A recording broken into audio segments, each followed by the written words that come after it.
Greetings, welcome to day 81 of projectDIG. Thanks for joining. projectDIG is a 2D automation survival sandbox game that I am developing entirely here on Twitch and uploading the VODs to YouTube. We're making a custom C++ game engine. We have been working on Cellular Automata for the last week. And I think I'm going to switch over to something new today. We started doing temperature in the last episode, but I think I'm going to put that on hold for now and kind of do something else. So yeah, hope you guys are doing well. Lighting. We're going to work on lighting. And that is going to be very similar to what we have implemented in Kriya. I should probably show what Kriya looks like. I'm trying to think of a good screenshot or something. Let me grab that. I do want to try a few things a little differently.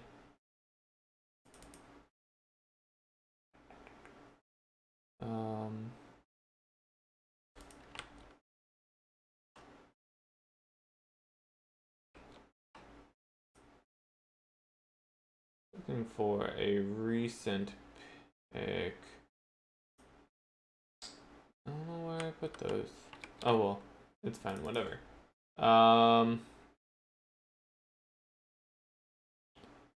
that's a GIF. I didn't realize. Let me find. Here's here's what the lighting looks like. This is a pretty good example. So in Kriya, you have tile, there's light sources, so the entire surface of the world has ambient light. And then if the tiles are blocked, there's some opacity, so the back wall prevents some light from passing through. And then ground tiles prevent a lot of the light from passing through, which is why it gets cut off very quickly. And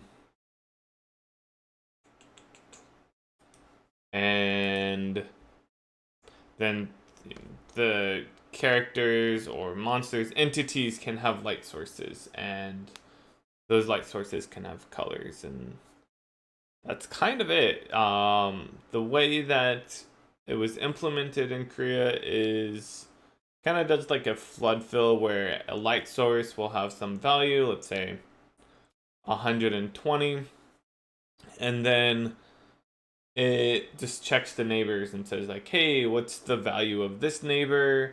If the light source from that current cell moving over to the neighboring cell is going to be brighter than what the current cell is, then update its value. So it's always trying to, and it's almost like Cellular Automata. We're coming off of that, and I was even thinking maybe we could implement it with Cellular Automata, where it's just it's kind of spreading out. The main difference with Cellular Automata and this is that really you want it to, at the end of every frame, become at a, what's the word, settled sleeping state where everything is solved. In Cellular Automata you have it's generate or simulating the generations over time, and so you can see things moving. Light moves very fast, so fast that you can't really see it moving, and so you just want it to instantly solve. And yeah, the algorithm for that would just be hey, take my current light, subtract the opacity of the cell that we're trying to move into, see if that value is greater than the value of the cell, and if it is, then update the value. So it's always trying to have the highest value. One of the challenges with that, I guess, converge. There, girl. One of the challenges with that is trying to know what cells need to be updated still.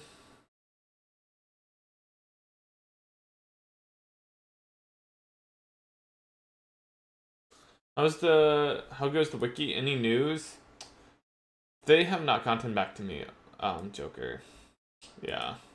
I'll poke the person again.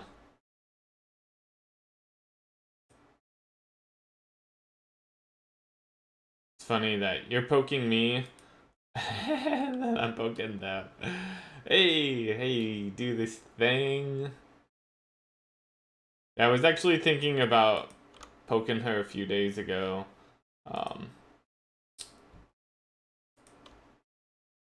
But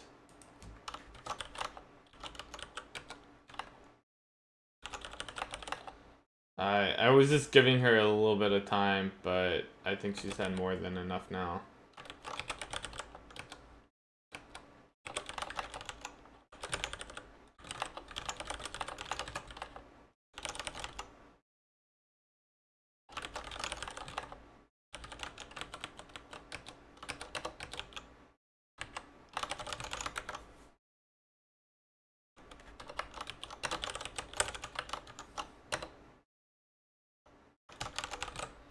Okay, done.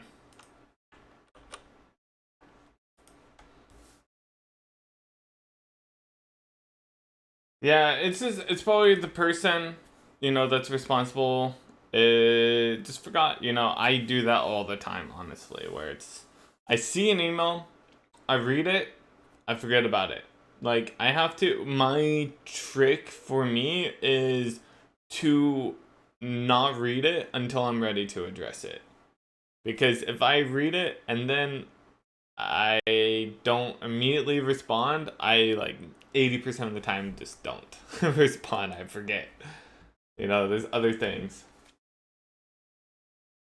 This is a professional service though, I think. Yeah, I mean, kind of. Like, I'm not paying them. It's and so for anyone who doesn't know, this is side thing. We're talking about a wiki for Korea, and we're getting a wiki put up onto Gamepedia. I think that's the website, who's owned by Curse, if I remember correctly. And so their whole business model is that they want the developers to kind of endorse their wikis, the official wikis, or the wikis, and make it be the official one.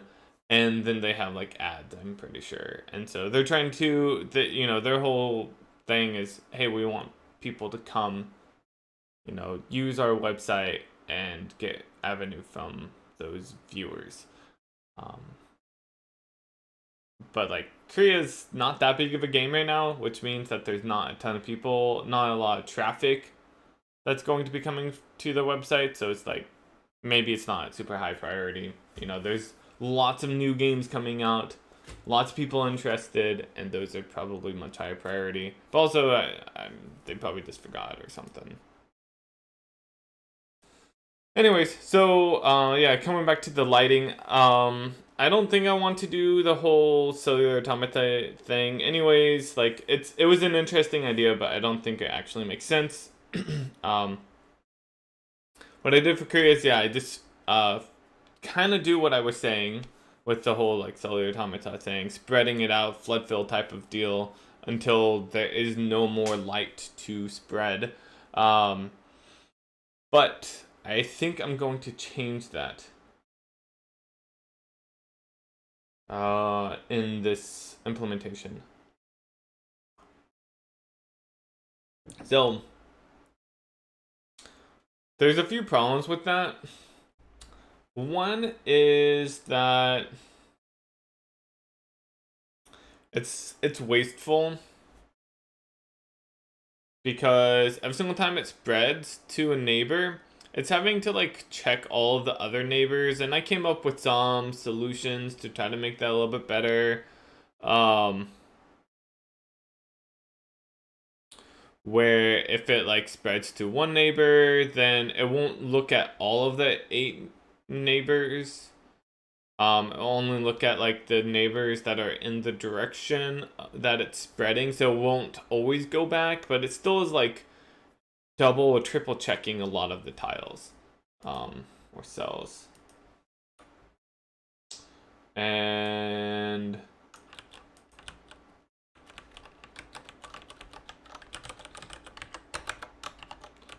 here, let me.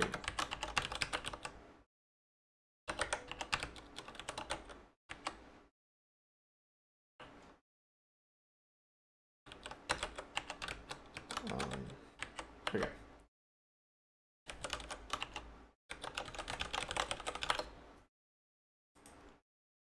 What's on the menu today? Lighting. Hey, Steve Void, welcome.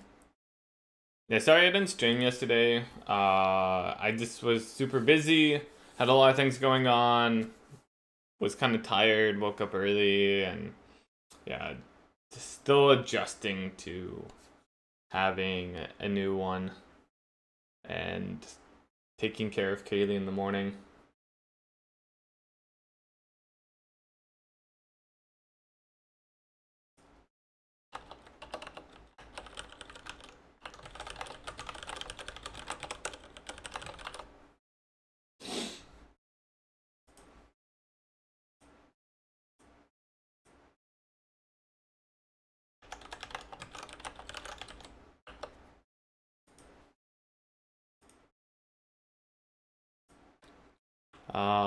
Yeah.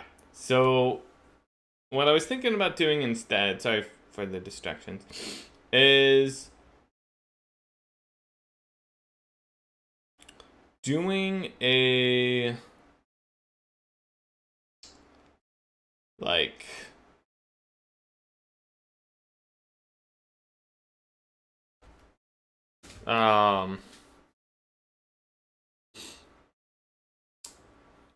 yeah, a different approach where I look around at all of the light sources that are nearby and calculate the light value for every single block. So yeah, kind of the algorithm is like look at the block, get block 0, 0. Look at all of the nearby light sources. For every single nearby light source, go look to see, what's the distance. Calculate the like kind of do a ray trace to that source, and then figure out exactly what that value should be.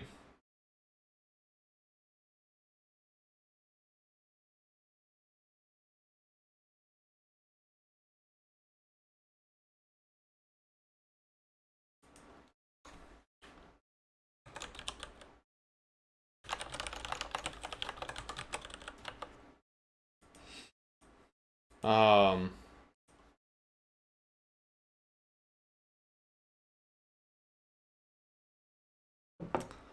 so I think that will work. I think it will be faster. We can do a few things to try to speed it up. The reason we want to like make this as fast as possible because it's expensive. It's a lot of work to try to calculate the lighting, and that was something that Korea always spent a lot of time on.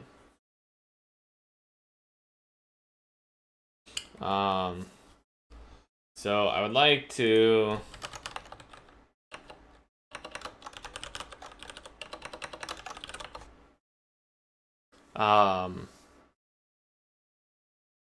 I like to try to get it as fast as possible. One nice thing about this is So with the flood film, we're constantly looking at the tile and all of its neighboring tiles and changing the values on those tiles. So that stuff is very like volatile. It's being accessed and changed a ton, and that's expensive. Like just change it. Reading it, writing it over and over and over again. Not only is it expensive, but it's not very parallelizable. Where like you can't say, oh, take these 5 light sources, split them between a bunch of different jobs, and have them go, because they're constantly trying to read and write stuff. But the cool thing about doing it this other approach, where we are calculating the lighting value for every single tile or cell, whatever you want to call it, is that it is only writing to that. You could double buffer it. Yeah, I mean, can you though? Because you're constantly reading it to see if you can. So like the algorithm for Korea was, if the value is less than the calculated value, then update the value, and also make sure that we update the color information in case we have different colors for the light sources.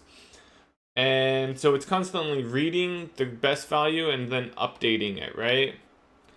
And so you'd have to like, what if there's 2 light sources, like they're moving along and they get to like the same tile, and we're trying to read and update the value for that tile from one light source and also from the other light source. And so they're both trying to access it, which means you have to have like some lock or something. Or if you're like double buffering it, then like how do you know which value is the appropriate one to be using? So I think double buffering is more for like if you are trying to like update it in the background while also rendering it or something, right? But yeah, I don't think that will quite work for us. But this other approach where we are calculating the light source value for every single tile and only updating that tile is extremely parallelizable, um, because we are only writing to that specific tile, and we are only reading from the other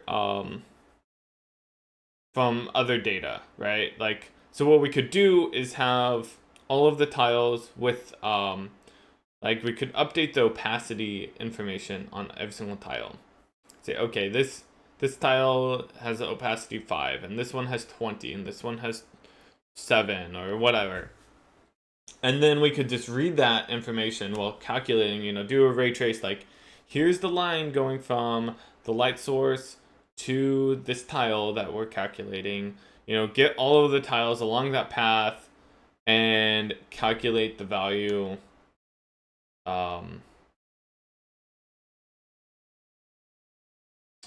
And then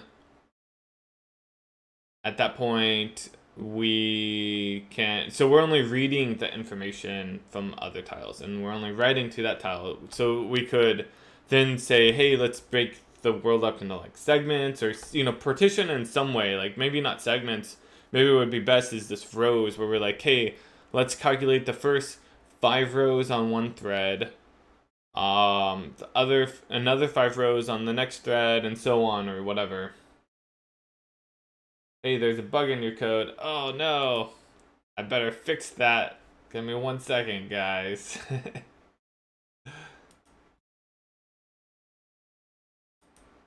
Hack. Okay, it should be fixed now.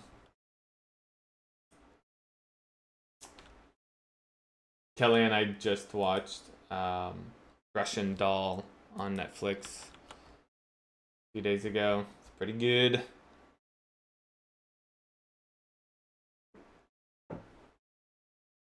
They have this scene where the main character goes into work and she's a game developer, like a designer slash programmer, and they're like, hey, there's a bug in your code. And she's like, oh yeah, let me fix that. Like, she knew exactly what they're talking about. She just like types for like 2 seconds and it like is fixed.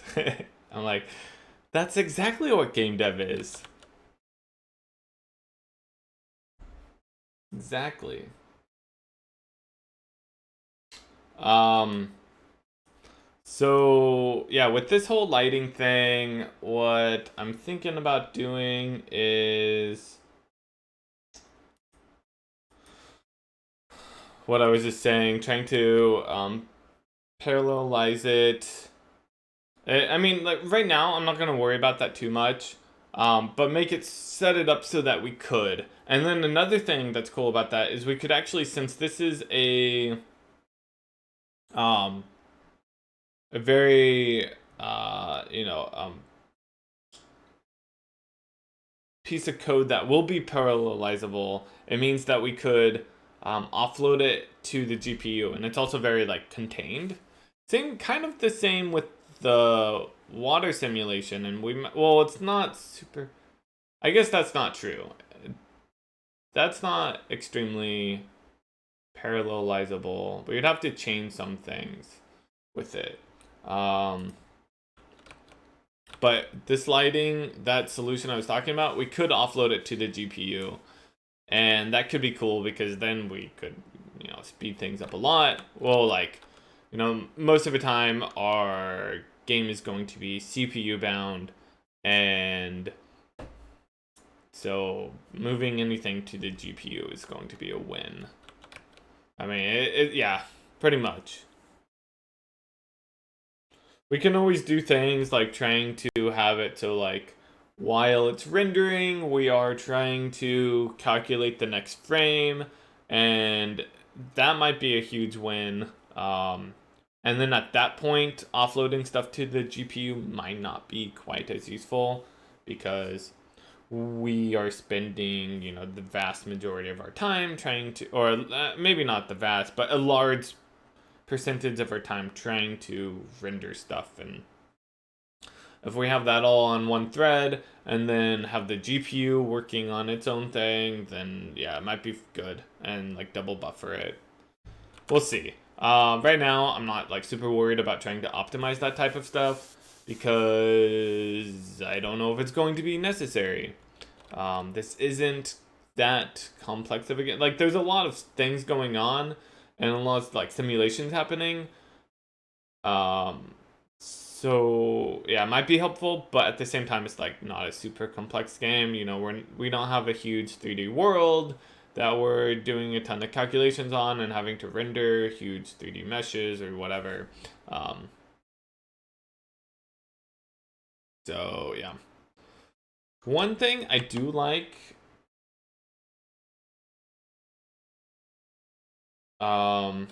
is something that MoonQuest does, which is this like fog of war. It's pretty cool.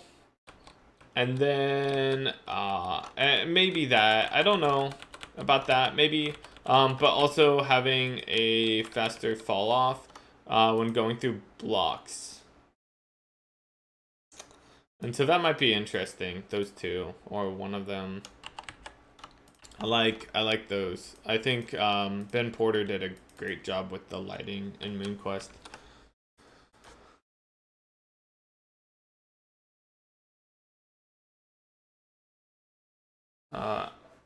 I like a lot of the new NVIDIA stuff. Yeah, I was actually looking at that yesterday, like the CUDA, and it seems like it's pretty easy to offload that. The thing about that, and that's one thing I haven't done much of any GPU programming or like offloading. I don't know what I just call it offloading. I don't know if there's a better name for it. Um, but it seems like it would be like kind of more specific to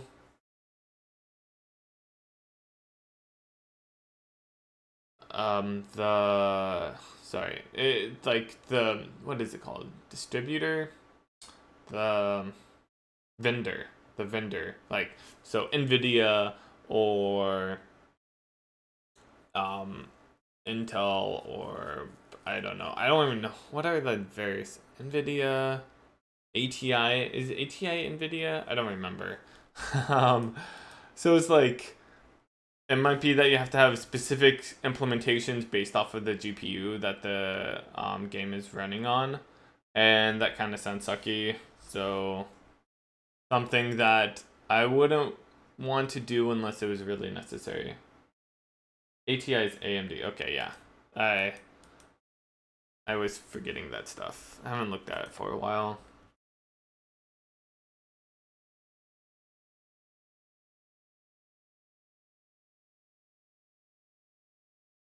I like Fog of War a lot, but I feel it's overdone sometimes. Yeah, I'm not sure what I would want to do with that. That's something that I want to play around with more. Like, so the lighting, and this was like a consequence of just like Korea. Um, Korea started off as a Terraria game with modding support. That was the initial idea. And it was never going to be a commercial game or anything like that. So I wasn't really like thinking about the design for a lot of things. It was more like, let me just work on this modding thing. That's what I just wanted to do. It's like kind of experiment with that idea of let's do modding. I realized later, many years later, that that's a bad idea. That the game needs to be good in order to have modding support really work out. But that was like the initial idea. And so I didn't really design a lot of the like basic things like lighting or the world, like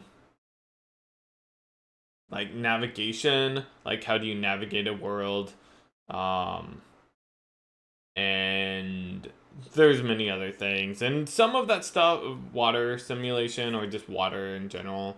Some of those things I did eventually get back to and kind of play around with, redesign, or change at least a little bit.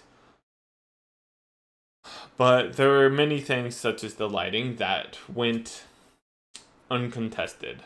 And so now working on new games, I want to kind of really, put these systems under a microscope and kind of inspect them and think like, how do we want these systems to be working? How do we want the players to be interacting with them and like feel like getting a feel out of them? And that's one of the things I liked about MoonQuest is that especially the like fast fall off with the blocks is that it gives this sense of like better exploration. And I really like that. Like so in MoonQuest there was like um two big things. Is all the water stuff done now or just moved on from it? The water stuff more or less finished. And I was starting to work on temperature, but then I decided to move on from that. And yeah, because I just like I wanted to do some other things before I get into doing more game specific stuff. Um, so like I don't know, maybe this isn't really Fog of War, but like this idea of that there's a flood fill that's happening and we're only calculating light sources that are reachable from the player or that the player has like discovered.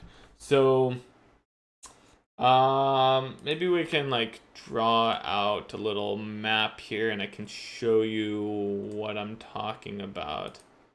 Maybe we can do something like this. So we'll just draw this out, maybe draw a little map here. We'll say that these blocks here are, this is like the ground, and so you can't see that, and then maybe, you know, this is the surface of the world. So you can see all that stuff, and maybe there's like a cave going down here. And so you would be able to see into that, and then maybe there's like something over here that looks like this. And you know, whatever. And so and then let's say the light source. Let's say there's like a little light source here, and like there's also light sources over here. Maybe what I'll do.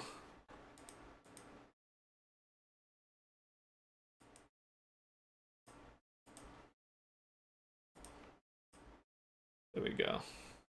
Maybe we'll also do this. Okay. So with this, in like Kriya, you would be able to see if you are like, let's say the player is this yellow line, like this yellow dot here. If you are right here in Kriya, you would be able to see like this light source over here, and you would be able to see this stuff. And let's just say it's 1 block thick or whatever. So you can see, you would be able to see this, and you would see, oh, there's a light source thing over there. And so you could like easily break down this wall and then go over there and get to it, and yeah. In MoonQuest, and this is something I really liked, is that you can't see into there, so it's not accessible. Or sorry, like this light source isn't even like calculated or rendered or anything. Like it doesn't it's not discovered, and so it doesn't reveal anything. And so this, all of this over here would be black. Like it would look like it was just dirt. But maybe there's like a slight hint over here, like the way that this is rendered is that you could see, oh, hey, look, it kind of looks like this is a wall that I could break down. And then once you destroy it and that light source becomes available, like it flood fills out, then suddenly you can see it. And it starts, you know, showing that light source. So it's kind of like it becomes available. And so there's like this flood fill from the player that's happening. And I think that's really cool because it gives this like good sense of discoverability, or like exploration, I guess, more of, where you are exploring and it's unknown, like that area over there is unknown, and but once you get there it then becomes available, and from that point on you can see that. And that this also works for like doors and whatnot, where if a door is closed and you've never gone inside of like a house or whatever, then it's closed. You can't see what's inside, and then once you open it up, suddenly you can. And so it's pretty cool because then that also would work with things like, let's say we have a dungeon and the door is closed and you can't see what's inside of the room, and so like opening up a door is suddenly now like, you know, potentially scary. Like maybe there's a trap that's right there, or maybe there's like some monsters or something, and you just don't know. In Kriya, like there's a light source, you can easily see what's over there. And so yeah, I really like that. And that's mostly what I mean by Fog of War. It's a little bit different. I know like most games, Fog of War is like two things. Fog of War, I feel like there's two aspects of it. One is like discovering the map, like, you know, initially it's all black and you can't see, and then as you go out it gets updated. And then if you move away, like you don't have any units or whatever, it's not updating anymore. And Kriya has that, you know, if you're not nearby an area, then it's not updating the map. I guess the main thing is like it doesn't reveal to you what you can't, what's not immediately like accessible. What it do? What it do? I don't know. What's up, Dallas? What's this? Ooh. I've never used that before. It's weird that they don't have arrows on this. Like, you can't.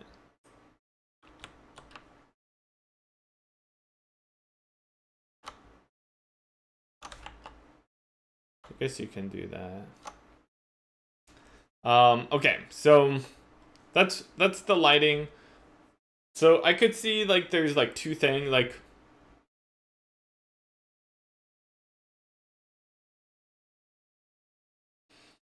I would say, so like how is this going to work? Maybe we can like sketch out. Go to our lighting. So this is, we'll say that the cellular automata is like, it's prototyped. It's still rough, but we got something. Maybe I'll make a note here. Implemented basic liquids and started on temperature. Let's actually, before we really get into things, let's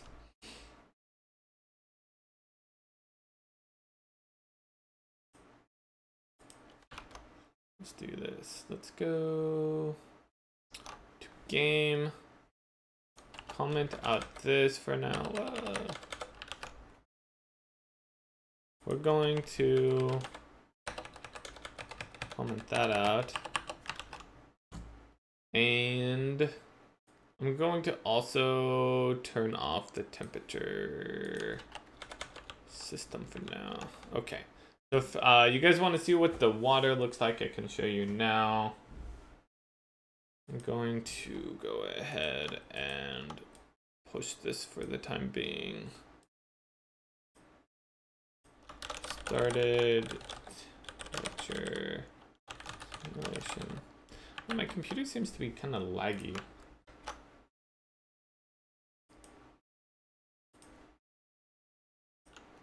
OBS is taking up a lot of space.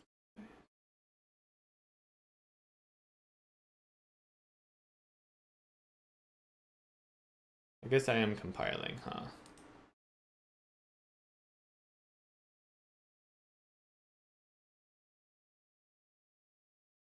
There's our water.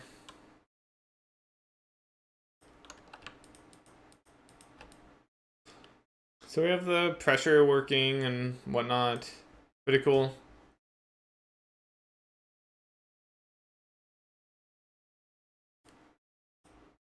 Seems slower than I remembered it going. Hey, Mind Rage, what's up?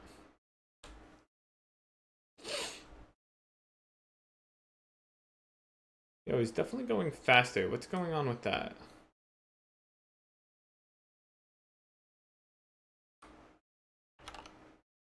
Not sure. But anyways, so that's our simulation right now. How do you store the map layout in a pixel map?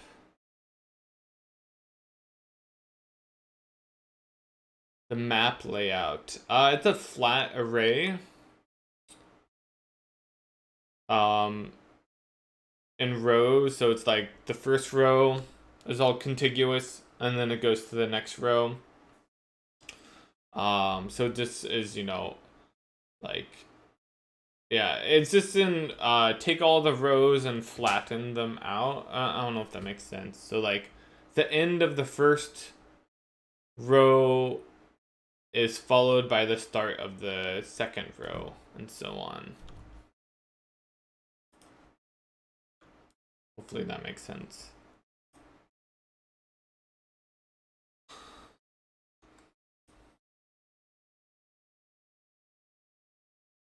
So let's poke around with this. Light map contains all data. I start writing out some things here. Light map contains all data on opacity, occlusion, colors, and sources. Light map is updated with all sources and all opacity. Simulate the light map to determine the final light value and color. Calculate vertex array to draw and register render layer. Render lighting along with bloom and illumination. So that's all of the things.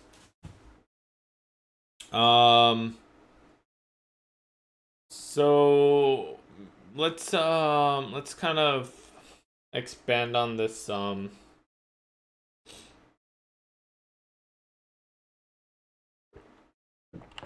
map is updated with all sources and all opacity. So I think those are definitely going to be two separate things. So like the first thing we can do, light map is updated with all sources. So what we could try doing is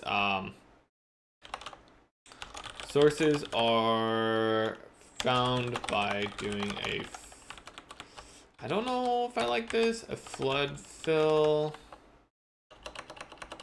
from the player's position to the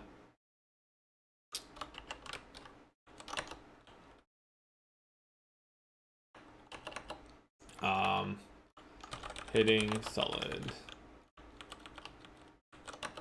and stopping at solid blocks. Yeah, and then like map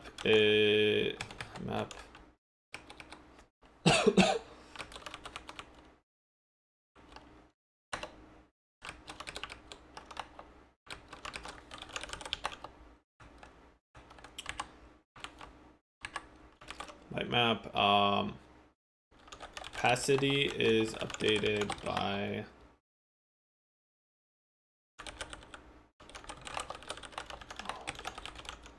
this is one thing I'm not sure about. Maybe we could look at the changed tiles.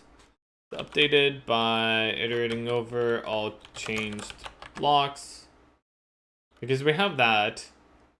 All changed tiles. We're calling them tiles. And other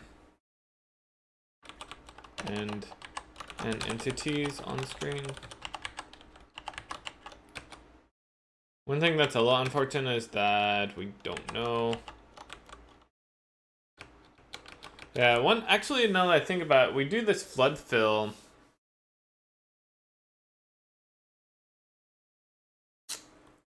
We're kind of doing a lot of work already, right? Like, one thing we could do is update the opacity. Yeah, we could do that at the same time, right? So if the opacity, yeah, sources are updated by doing a flood fill, stopping at solid blocks, at the same time, opacity is updated by iterating over, or by setting.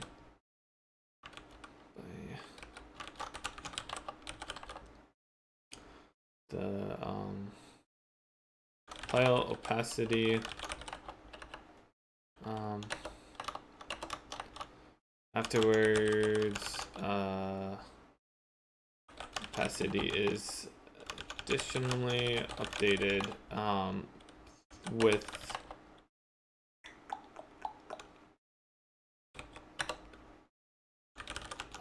whole components. I think that's what I want to do. So like I want to add in this concept of holes, which can block light. So you can have like a door that's preventing the light from going through, or a gate, or whatever. Things that are not blocks, but that I want to actually have affecting the light. You know, we could have a trap door, whatever, stuff like that. That Kriya doesn't support at all. Like I actually started to implement this for Kriya, but then I never added or used it at all because I wasn't really sure how to do it. So yeah, this will be better. And so then what we could just do is say that if, and this is a little tricky.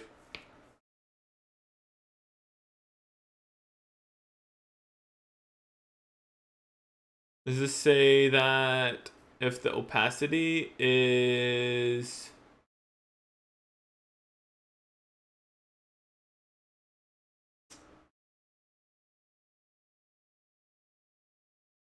not set, then that means that we can't do anything with the light? So what I'm trying to think of, like the best way is, let's say that this is blocked. And so what we'll be doing is we're going to be iterating over every single tile. And so we'll look and we'll see like, well, actually we won't. We'll be, right? Will we? We do need to do this in two steps. I wonder if, since we're doing a flood fill from the player's position,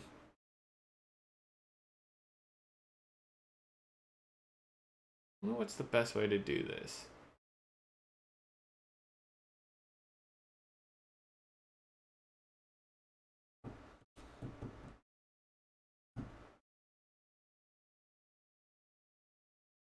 We don't really need to be recalculating this every single frame, right? Do we? We could treat it somewhat similar to what we were doing for...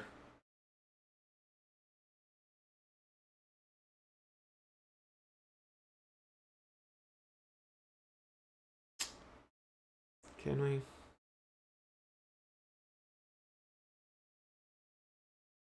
I think so. I think we can do it somewhat similar to what we're doing for the automata system, where we have it so that it's just being updated, and then if like something changes, we look at that. So like, if I guess I didn't write it down here, but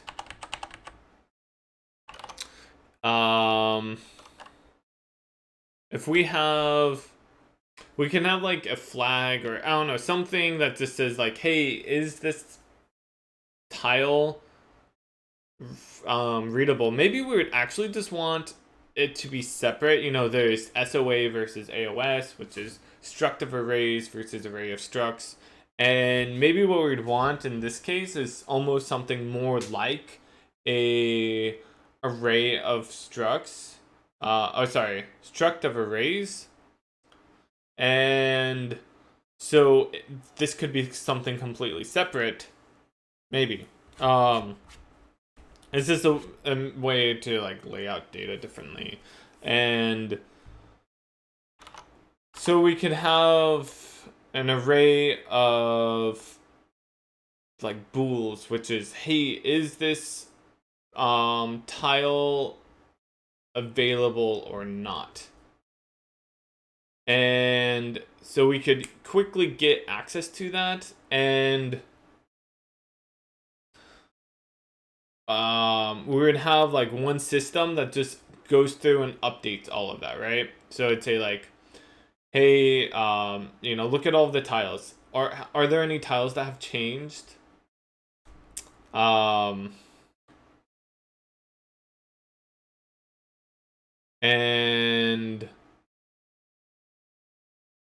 trying to think what else.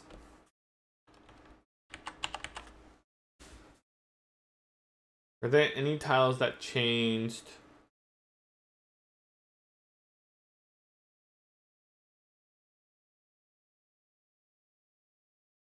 And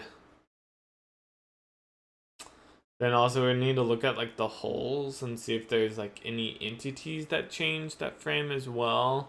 That's going to be a little trickier. I don't really track any of that type of stuff.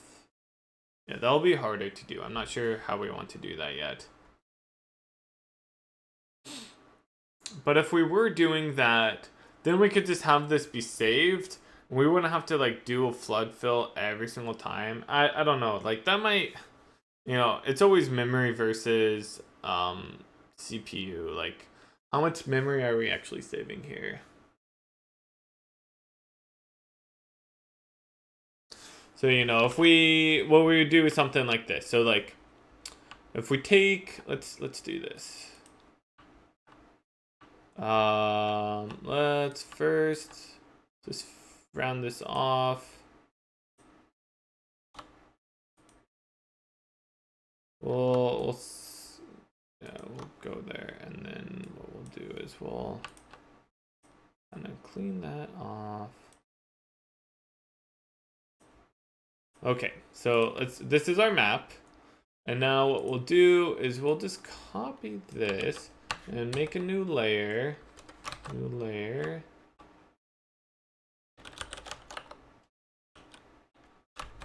And what this is going to be is what we can actually see.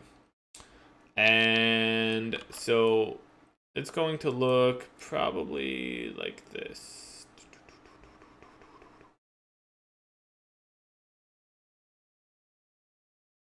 So this is more or less what our array of bools would look like. So black is you can't see it. And let's actually get rid of that one. We'll do something like this.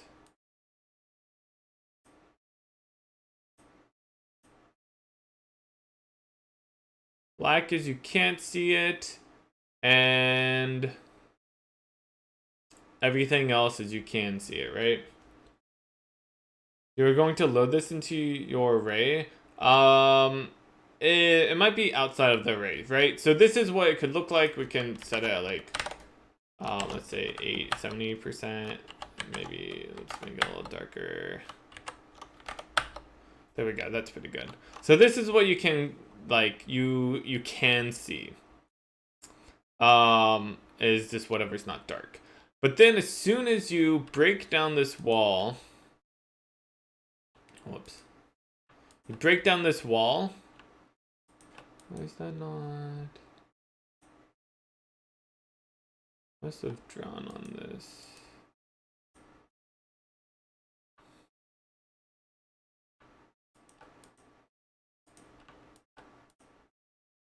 What's going on?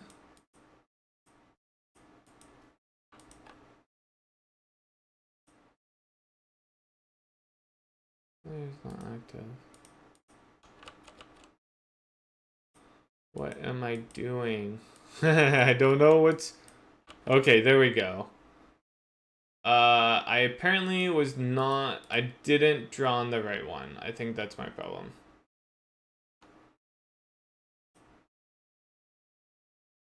This is what I meant by pixel map. This is just me sketching things out. This isn't an actual map. Like in Korea, I do use these what I call stamps, and each color corresponds to a different block type. But right now, we're just sketching things out. This is not actually being used in the game whatsoever. So if you break down this wall, I think that's we want that, right? Oh, I forgot that I had that. Okay, that was what was messing me up. I really should, whoops, get rid of all of this other stuff, huh? Oh my gosh, I'm so confused. What's happening right now? Jeez. Okay. There we go. This is what I was trying to do.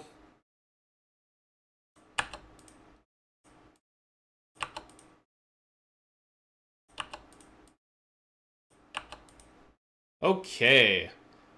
There we go. All right. So now if we break down this wall, then suddenly how the algorithm will work is that we'll see, hey, this tile changed. That tile, we should now check all of the neighbors to see if there are any neighbors that are like, since it's empty, check to see if there are any neighbors that we should be able to see, right? Or that we're in darkness. That's what we'll say. Are there any neighbors that are within darkness? And if there are, then remove that darkness. And so we will say, okay, let's remove this. And I think what it would do is say, like, remove the darkness, and if that block is not, or if that block is empty on the ground layer, then check its neighbors as well. So, like, in this case, we would say, remove this darkness. Hey, that's empty. Let's check all of its neighbors as well. We would see this tile, we would remove it, we'd say, oh, it's not empty, so don't worry about checking its neighbors. And then we would check the neighbors of this one, and then it would just keep going out, you know, we would see, oh, hey, these need to be removed, and it would keep going. I think we would want to check diagonals as well, and so yeah, just keep going, and what we'd end up with is we'd clear out all of that, and all of that, and that, and this. Oh, and I missed one right there. So we would end up, by removing that block, we would flood fill and get all of this right here. And that would all happen because of that block changing. And then we could also do the same with like holes. We could, you know, somehow, I'm not sure how we're going to do that yet, track that, hey, this hole changed. So if this was a door instead, if you opened up the door, excuse me, then it's going to more or less do the exact same thing. So we'd probably like queue up all of this tiles that were changed, and then run through all of them and do this flood fill.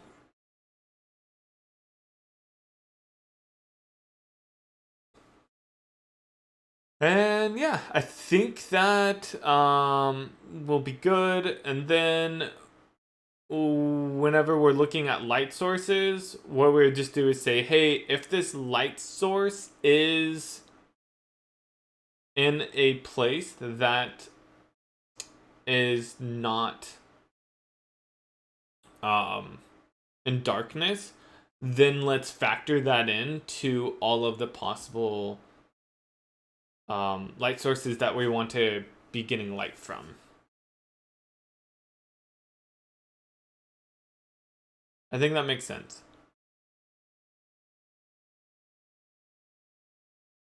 And then once we have that, then what we will do is calculate the light for those light sources.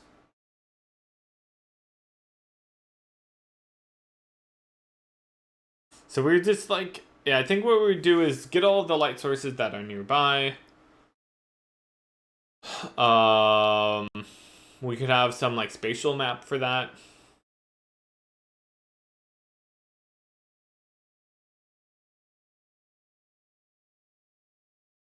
I don't even know if we need a spatial map.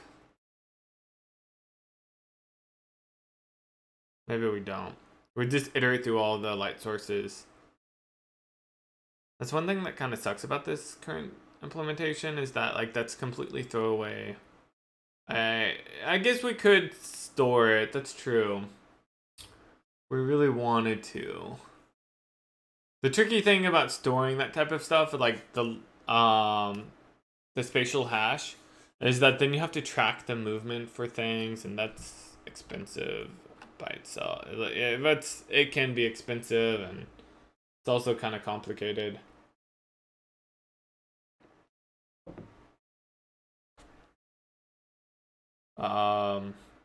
So yeah, let's I think we can kind of start poking at this. So this is going to be a new system. Oh, I kind of forgot to put automata up in here, huh? Yeah, I should have. It's kind of weird because it's not completely a system. I wonder if I should put the automata system separate. I don't know. I don't know. All right, let's Okay, say this goes in include siege. I think there's a system folder. Yes. And this is going to be light. I think I'll just call it light. Lighting? We'll call it lighting. Okay. So we're going to make our namespace siege. We're going to add in at least, I know we're going to need the types header. That's for sure. And then we can kind of start sketching out some of this other stuff.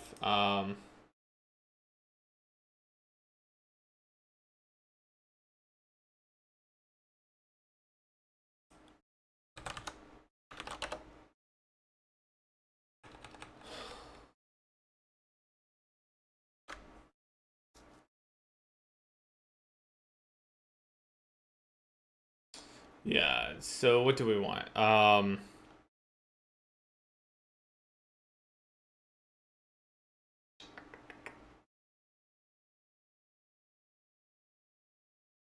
got distracted.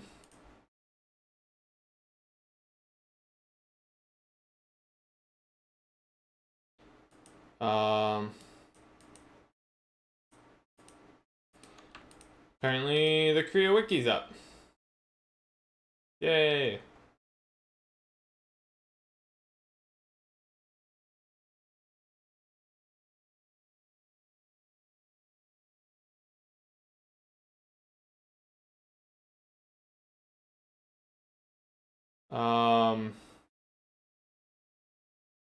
Yeah, I got that email, so I'm distracted with that. Sorry.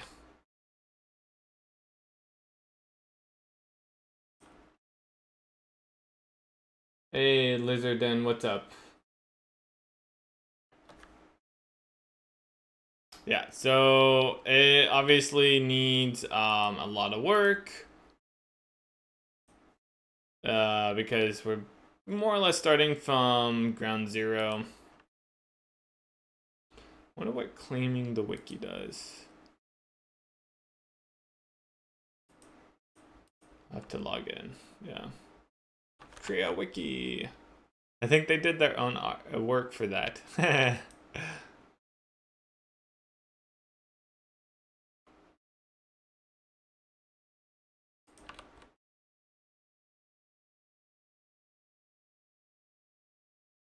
Hey, Peep. What's up? Welcome.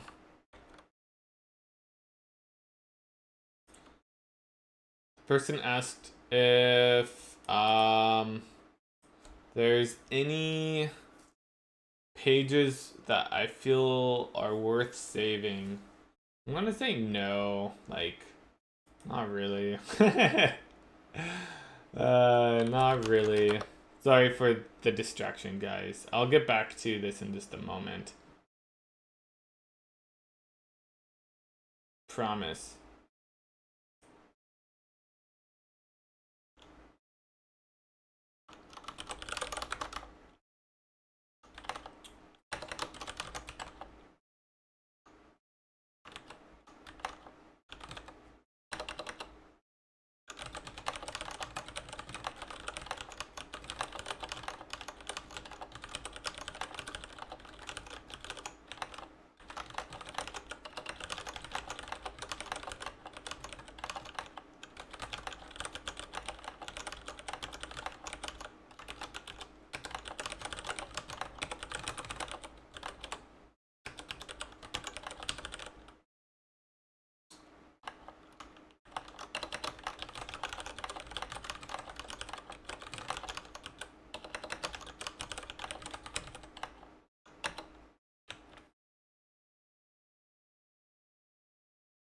Okay. Why is the assignment on line 23 legal here?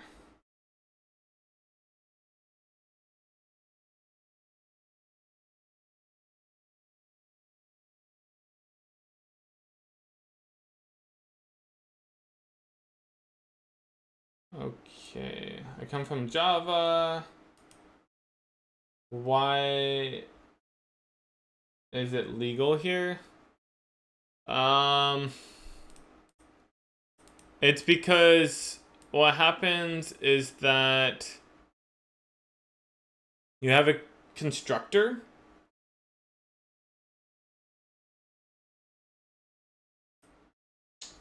Um,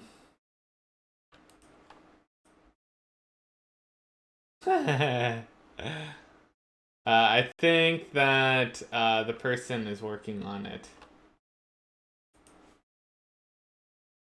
Um, yeah. So what's happening here is that it's implicitly casting it because you have a constructor, scoped pointer, that takes this entity pointer. And so this is called implicit conversion. You can disable this by making it be explicit. So if you look up the keyword explicit for C++, you can read more about this. Lizardin.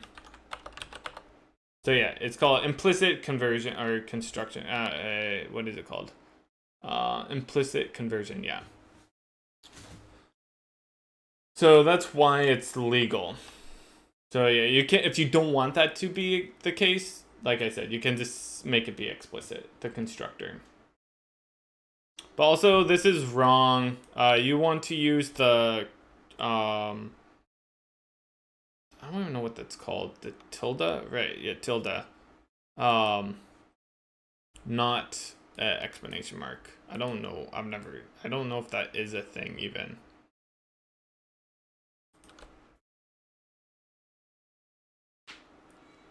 C++ is a weird language. It's almost like you're allowed to do whatever you want except for what you actually mean to do. I mean, it does follow a set of rules. I'm not saying it's not weird, but yeah. It's just like, you know, a lot of the time you do want that implicit conversion, but sometimes you don't.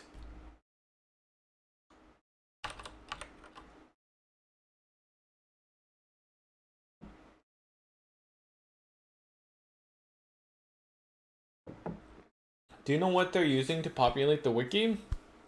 Right now, they're just pulling from wiki.playkorea.com. I don't know if that's working right now. What's going on with that? There it goes. So I think what she's doing is trying to copy this more or less over onto the page.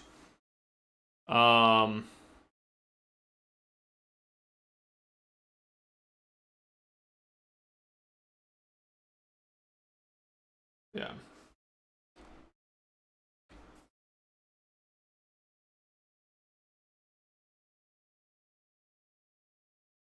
Hopefully that makes sense. I think so. Yeah. So what it is doing is calling the scoped pointer constructor and passing the entity instance to it. Yes, that is right. That is what exactly what it's doing with the implicit conversion. It's calling that constructor.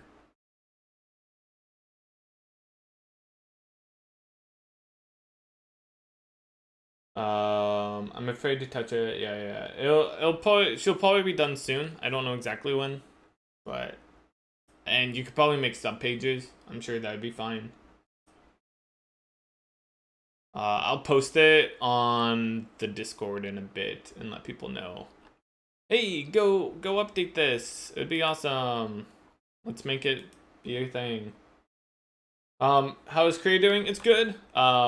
Just released a huge update like almost a month ago now, and did a ton of updates for like patches for that 1.7 update, and now we are kind of looking at 1.8. I haven't started that yet. We fixed a few bugs, mostly Andrew, the new dev, and I will be fixing some bugs soon, and then working on 1.8. But yeah, for right now, I'm just doing projectDIG, which is this new game that I've been working on this year. So is this equal to scoped pointer entity equals new scoped pointer, new entity? Not quite. It's close, But if you looked at the scoped pointer, it's not a pointer itself. Here, let me open this back up and I'll show you. So you see that this is a pointer. It has the star is indicating that it's a pointer. So whenever you say new entity, that is saying call the constructor for this, or like allocate this memory for an entity and populate it with this entity with the empty constructor, the default constructor. And so this would be scoped pointer new entity. So it's technically going to be the same as this, right? Or you can remove it and also do that. So there's no new here. If it was like that, then yes. But I don't think then this would not work, right?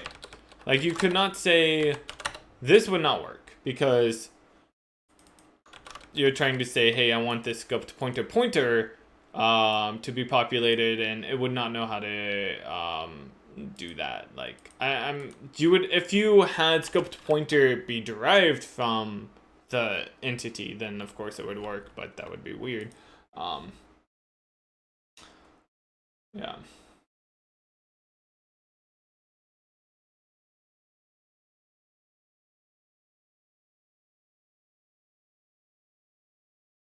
Yeah, so you're not, if this is not a pointer. So, you know, the difference between pointers and not pointers is where it's being allocated. Is it on the stack or is it in the heap? And so it's like, are you, yeah. Now that just doesn't make any sense. And Lizardin says, it makes complete sense.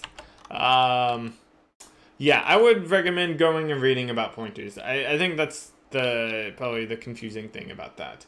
It's like, what are you assigning to? Like, yeah.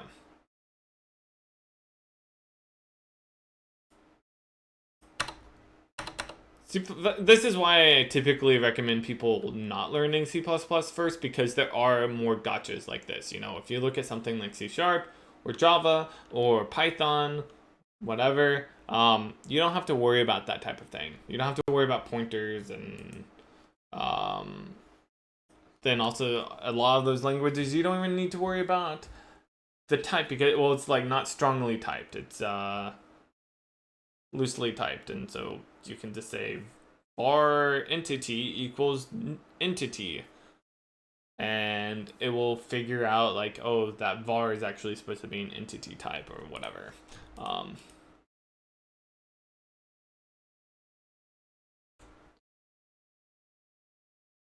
I have some experience with plain C pointers, but here with OOP stuff, I don't understand why that game of cast and constructors even has its place. I think it's just to like make it easier for programming, where it like kind of like a shorthand, so you don't have to say, oh, I want to have, you don't have to specify that's a scoped pointer constructor or whatever. You can like implicitly cast to and from these different types, so that can be useful for various reasons. You know, if you're like, yeah, just wanting to be able to pass it around, you don't have to worry about it. Like, it will do the convert. Like, if you're passing some variable to a function and your variable is type X, but the function wants type Y, if there is some implicit conversion or constructor of Y for X, then it can just call that, and you don't have to specify that. So it like makes your code a little more concise, less verbose. You know, if you don't like it, you can always turn it off with the explicit. You know, make it be explicit.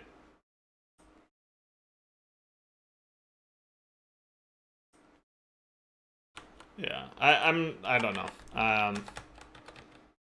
If you don't like it, then you don't like it. Like, I'm not telling you if you should like it or not, just telling you how it works. Okay, so let's get back to the lighting.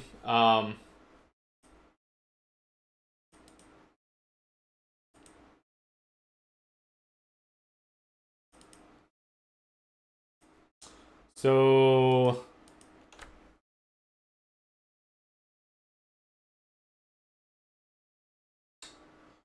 what were we saying? That was quite the...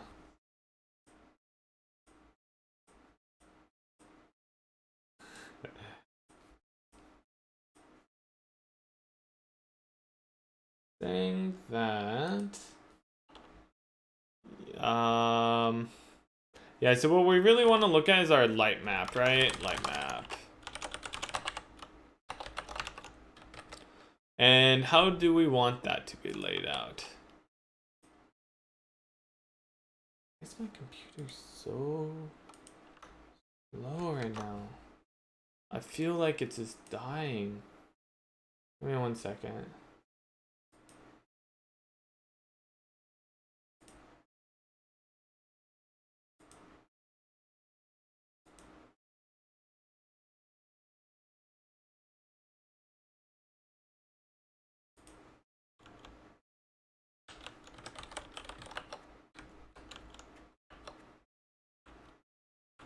Okay.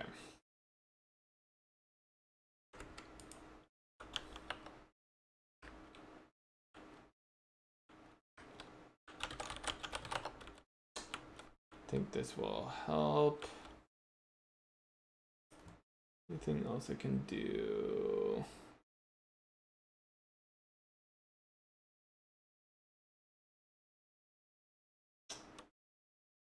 Chrome is doing okay, I guess.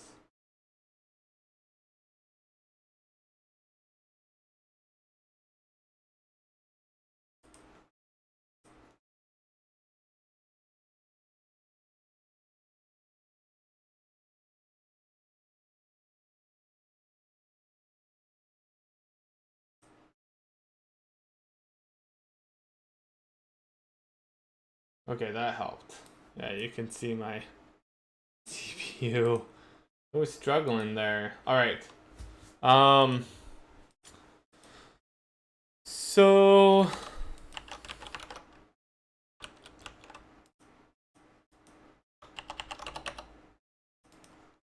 oh, it still feels laggy. I need a new computer, guys.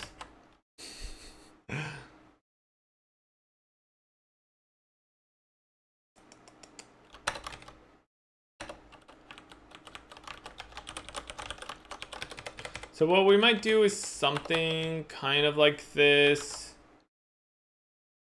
We could have a light tile. What's a light tile going to have? It's going to have like a value.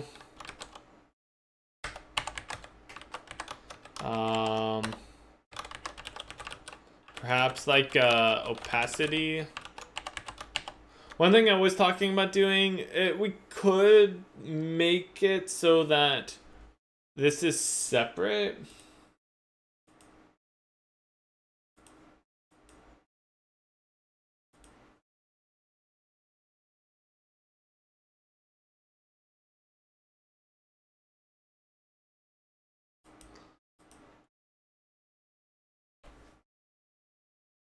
Yeah, I think like for C++, the problem is it's the same thing for the majority of, like if you look at other systems or just platforms. So you look at like YouTube or maybe even like Twitch or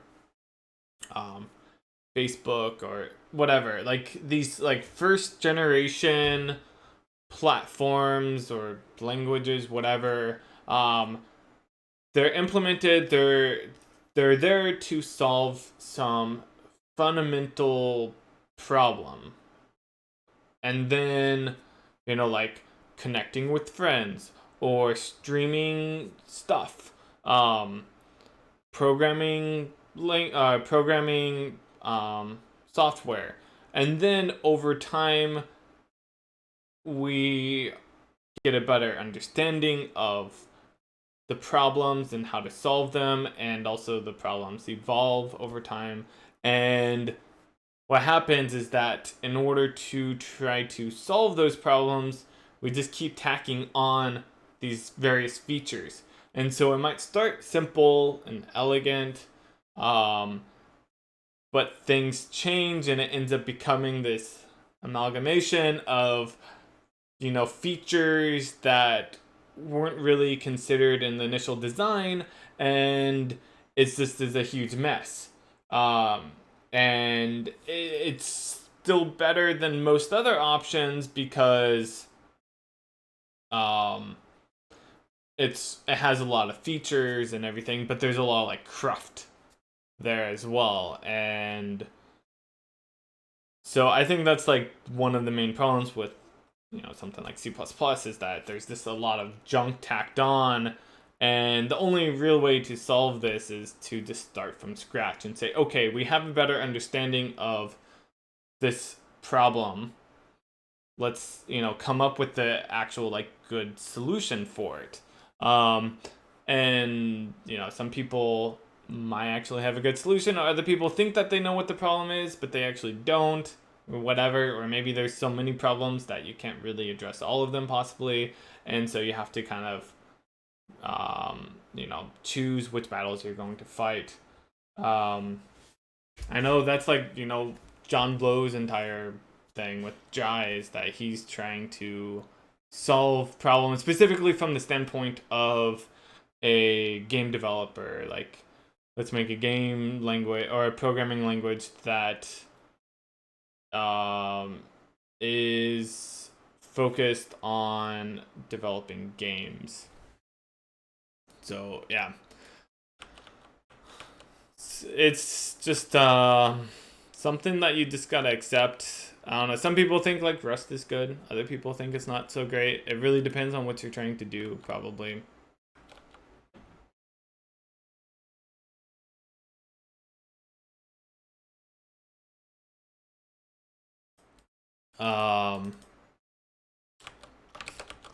Yeah.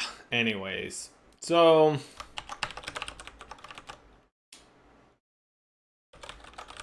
maybe we could have this like map of explored tiles. I could see that. Is this the flag?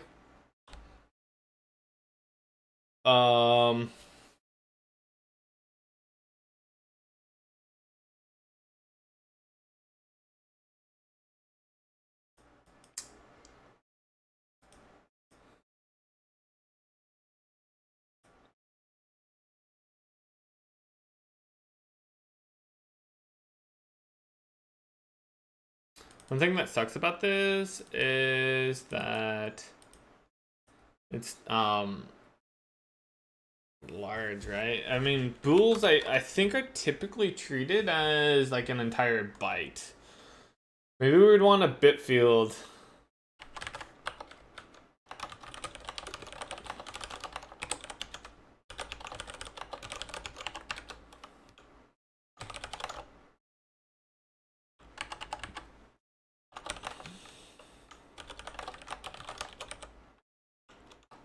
I don't know. I don't know like how well can you iterate over bit fields. I guess you just iterate over the size of it. Yeah, a bit set, right? Not bit field, a bit set.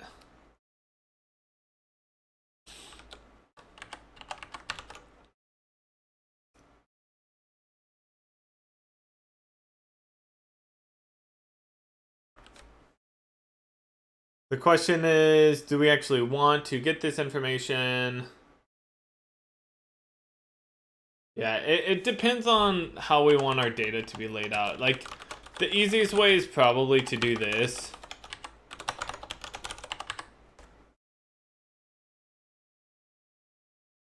Well, the thing is that tools and technology evolve, and so languages should too. I agree. The thing is that languages are a lot of work to make, and also like people don't want to necessarily just go learn a new language or start using a new language all the time. And so like there's a lot of investment that has to be made so for new languages. And so what people prefer to do typically is just tack on to the languages. And in order to keep backwards compatibility, oftentimes that means, at least they're trying to for the most part, it means that you just have to add on to it and you can't really take away. And that almost always leads to like bad design where like things suck kind of.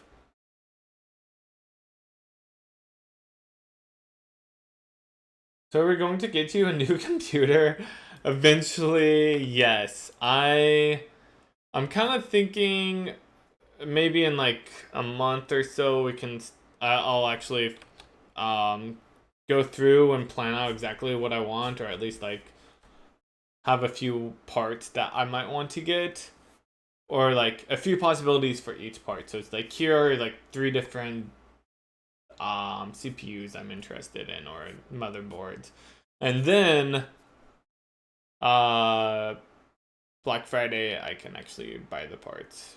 I don't know. Right now might be an okay time to buy. Okay time because it's like back to school stuff.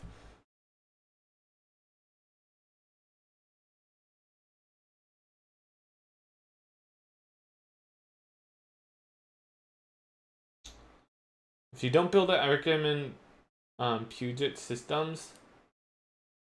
Never heard of that.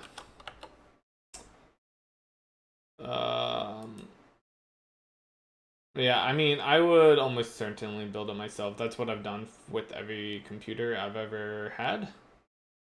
Except for the very first one. That's right. I had an E-machine back in like, I think I got it in 90. No, it would have been like 2001, 2002. I had an E-machine, so it was like a $400 computer. Like super cheap. But I took a A+ certification class in high school, so I learned how to build computers there.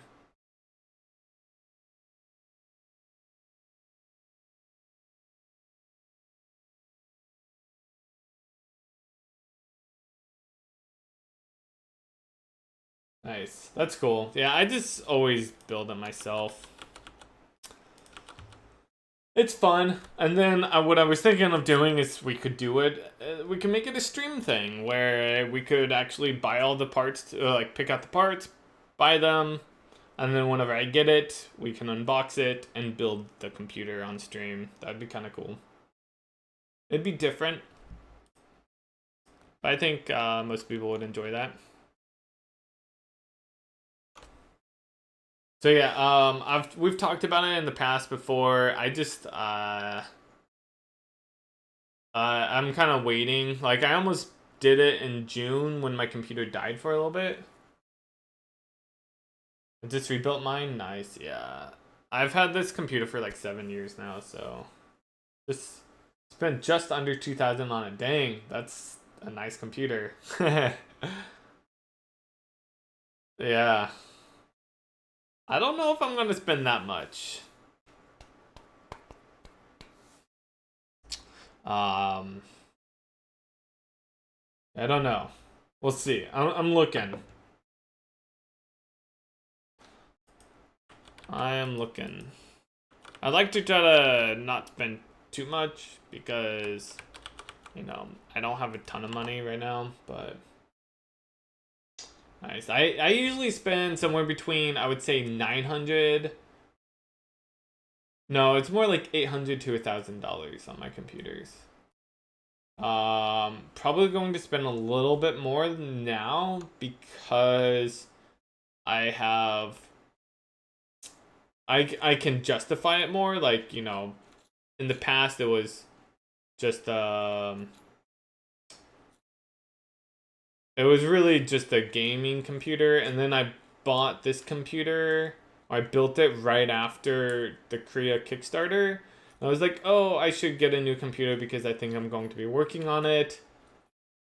a lot, but like I didn't want to spend too much because I didn't have that much money, but also I wasn't really sure how much I'd be working on it. And now 7 years later, I'm like, okay, I'm working on this computer every day, all day.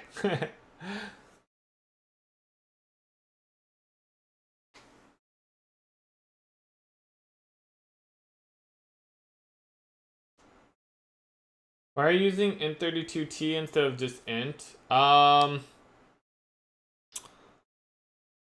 Because I think technically int changes on the platform, right? So,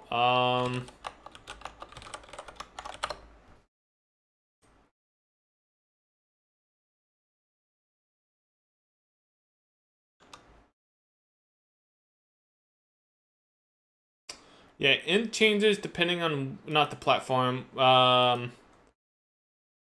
The like if you're doing 64-bit or 32-bit or whatever. So it's the size of a pointer. So that means that if I'm building 64-bit, it's going to be larger. Like int width would be is basic right now, since it's 64-bit, is the same as int 64t. And I don't really need that much space, and yeah.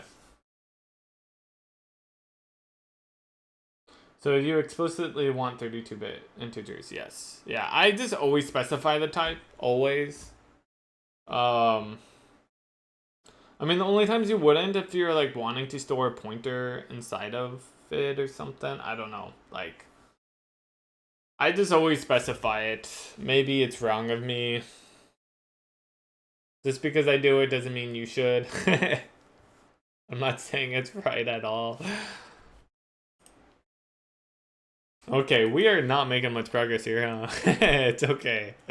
All right. So yeah, let's take a look at this. It's okay. Opacity, occlusion, colors, and sources, right? There's definitely more information that we would need to be doing here. Like the light map, maybe we don't want to put the sources on that. I don't know if we need to or want to. I would say probably no. What we could do is have a component that would have that information. So we could do something like this. Element count. Kind of like this. So we would say lighting component.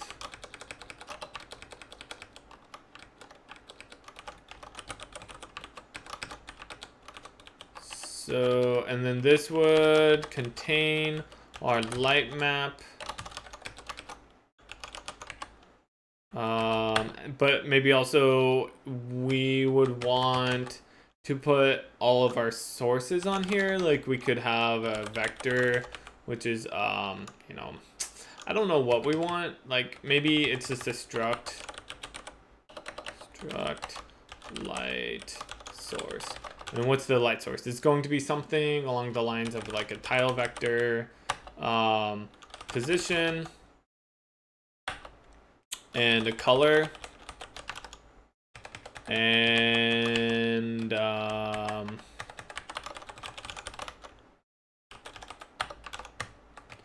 you know what, I could, oh yeah, I do need that, never mind. Maybe we want, what else would we want?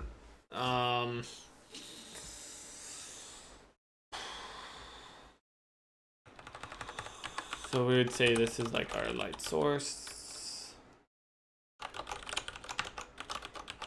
I don't know about this completely.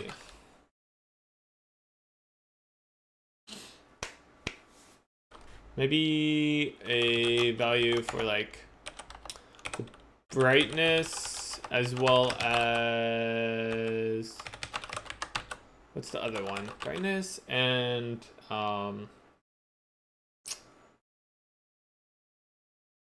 forgetting.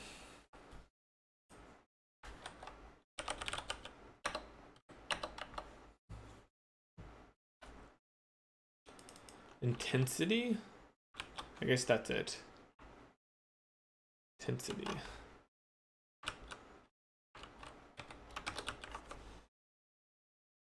So, though the difference between those is that intensity is like how far out it goes, and brightness is how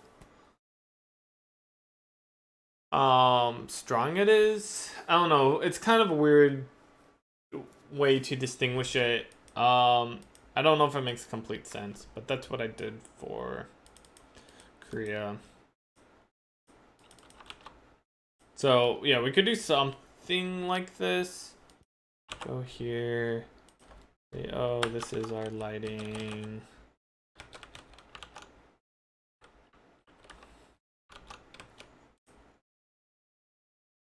Then where does this come from? This is in world component.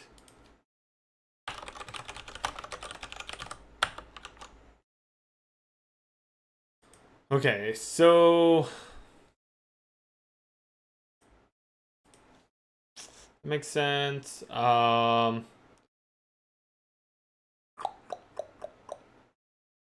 Explored.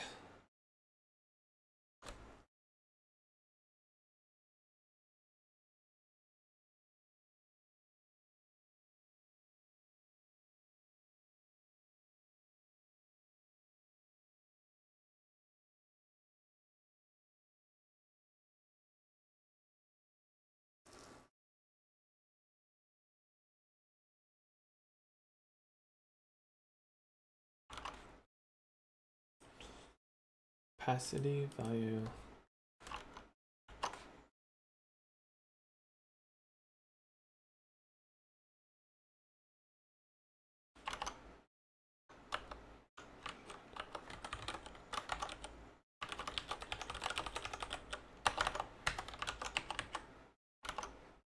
Yeah, I think we might want to make this be more of a struct of arrays.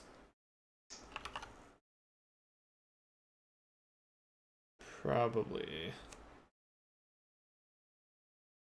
Maybe occlusion.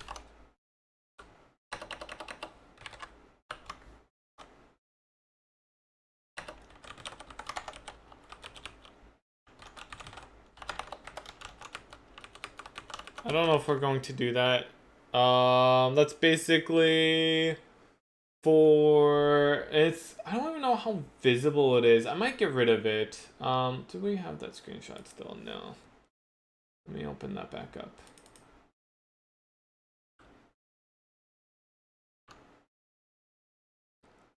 Yeah, it might not really be all that visible. Let me open this up in GIMP. We'll zoom in and see.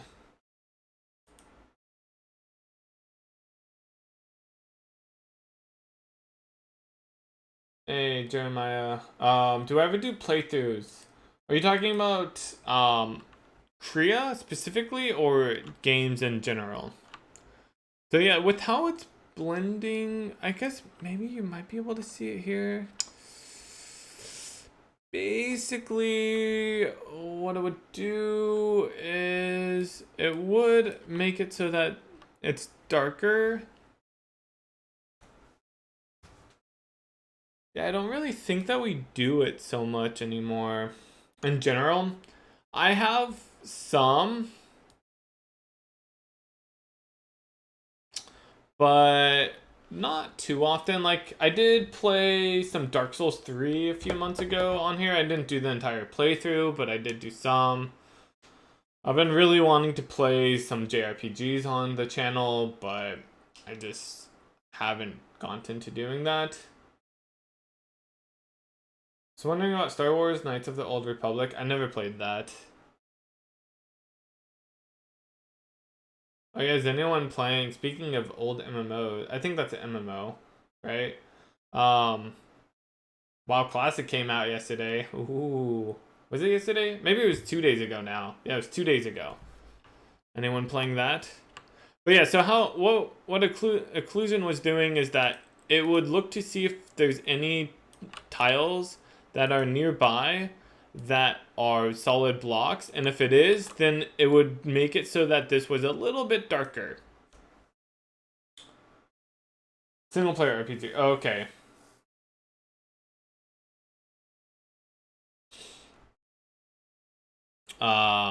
Yeah, I was thinking of I forget what the Star Wars one is.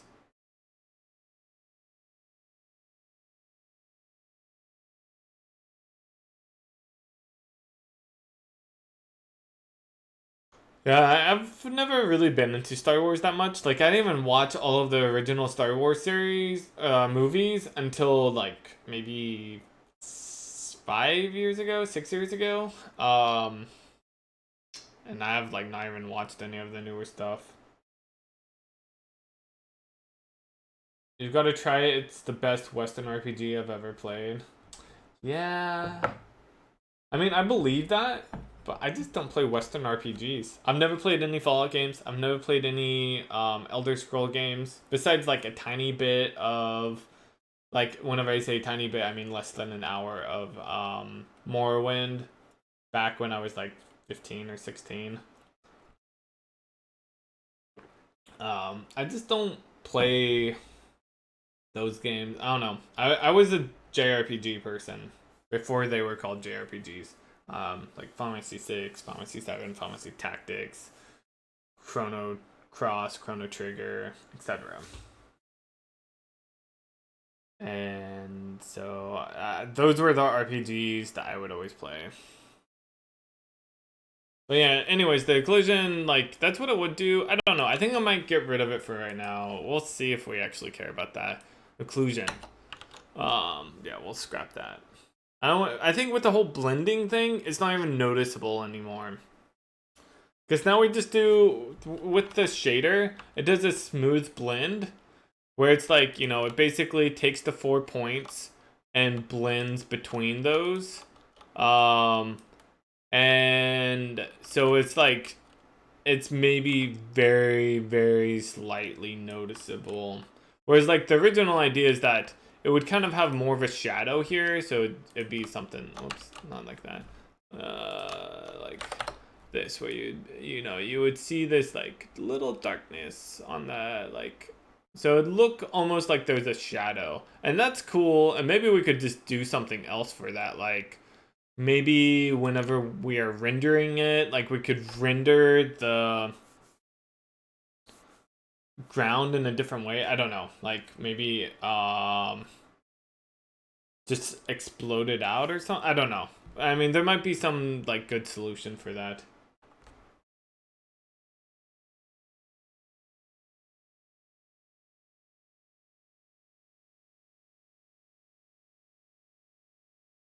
Yeah, I'm not saying I think there's another reason I never played the Star Wars Old Republic. Wasn't it for like, here we're thinking of the Old Republic, which is an MMO. Oh, okay. Gotcha. Knights of the Old Republic. Isn't that for like Xbox or something? Oh, it's actually on Steam now. That's cool. When did this come out? It came out in 2003 for Xbox.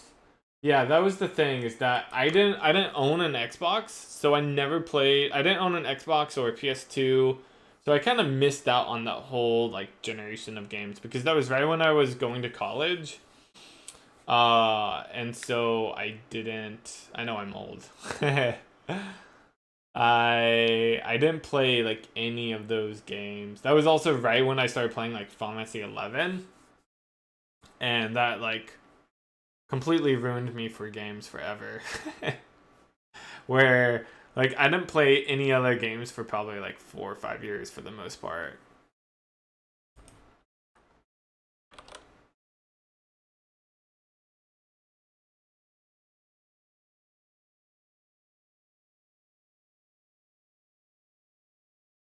I'd love to see you do a playthrough of K1 or K2. K1 or K2, or is that Kingdom? No, wait, what's K1?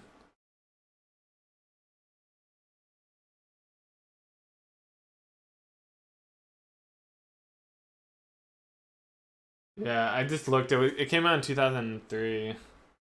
I went to college 2004, and I didn't buy, like, I was super poor. So I had a cheap computer, and that was pretty much it. Like, I played a lot of games on the PlayStation 1, which I bought myself, back in like 96 or something. 90. No, it was. No, it was later. 97, I think. Um, okay. Um, yeah, and then my brother got a GameCube, and we played a ton of that. But that was the last console I played before going to college. But yeah, I mostly did like RPG Maker between like 2001 and 2003. Then I kind of moved off of that. Did a lot of like music in 2004. Learned how to play the guitar and piano. Did some RPG Maker stuff, and then I went to college. And I lived in the dorm, so I didn't have like a TV or games, consoles. I just had my computer.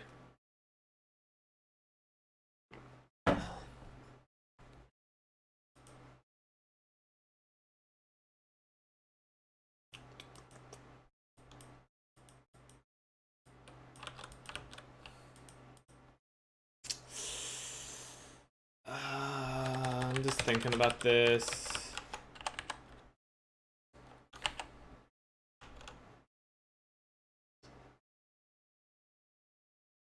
Sorry, today's been pretty slow here, huh?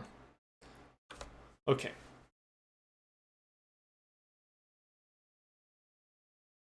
Um.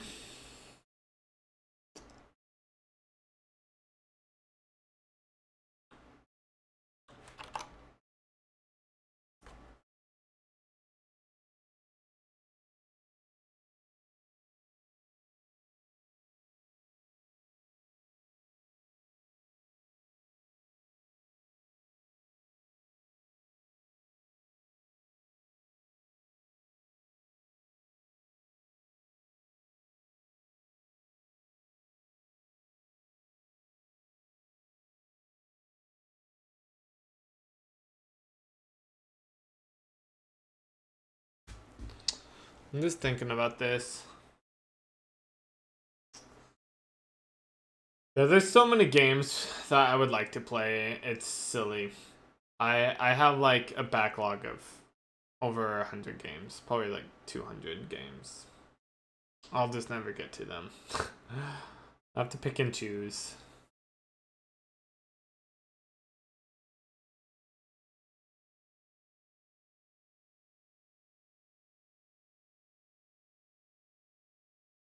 But yeah, I would like to be able to stream games. The challenge is that I can only do that in the evenings, really, because I need to be working during the day. And then in the evenings, I'm like wanting to spend time with my wife.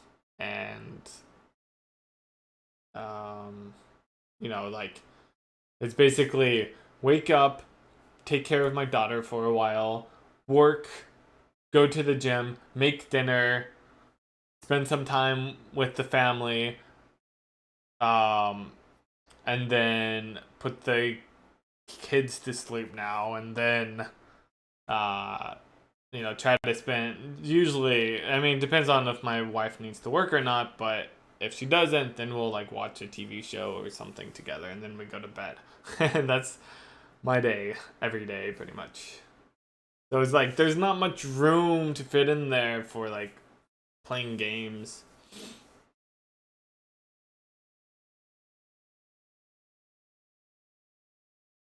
Yeah. Sometimes I'll have, yeah, just time in the evenings for the most part. She works for Siege Games. No, no, she does her own stuff. She did the artwork for Korea. But she really now is Chillin' Book Illustrator. Yeah, no, I would, like I said, I would love to stream games. It's just that. There's like 100 other things I would love to do too, and I can only do like 2 of them. Oh.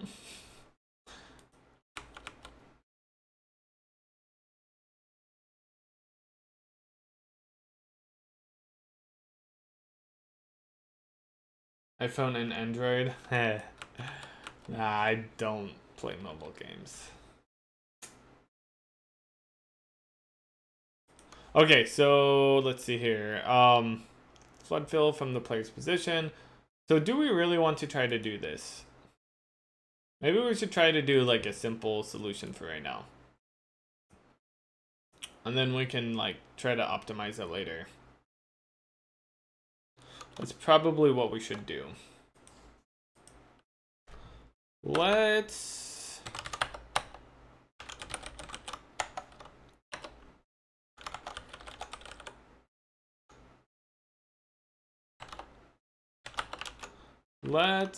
do this. We're going to work on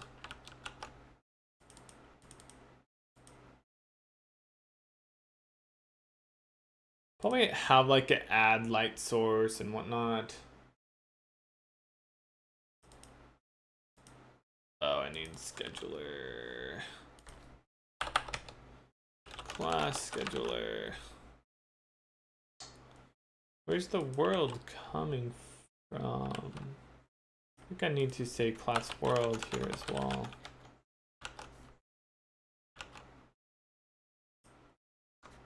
Okay, we need to add. Oops, not there. Source files. System. Add new item. Change this include to be source. And this is going to be called lighting. Add. Dang it. Okay, let's rename that. This is a CPP file. Include lighting. Can we just say lighting?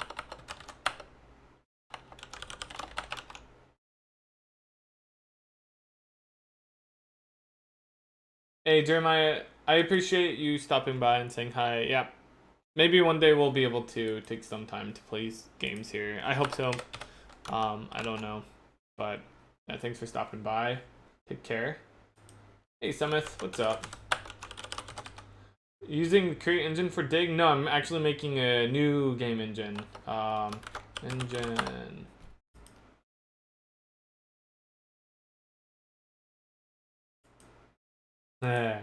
Yeah, I will let you know. I can tell that you are a big fan.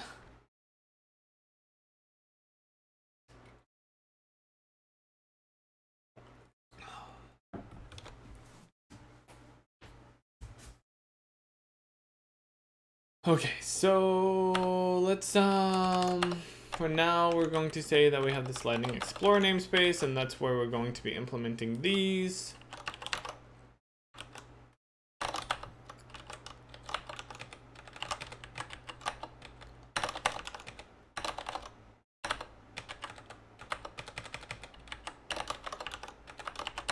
And we know that for a fact we will at least be using this, so we'll say scheduler rights world.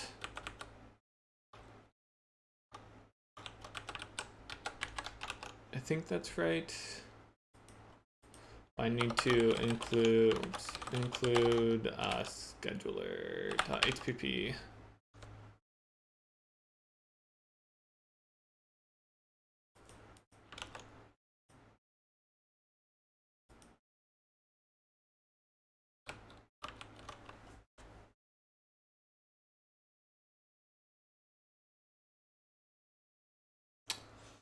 And we'll need to use at least the tile component.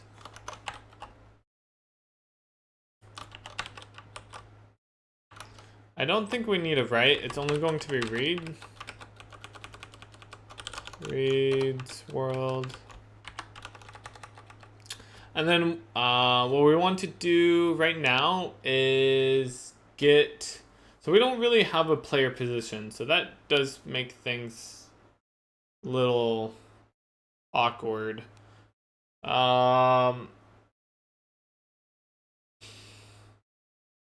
I guess what we need to do is set this somewhere, right? Like, maybe what we should actually do is have like the tile vector.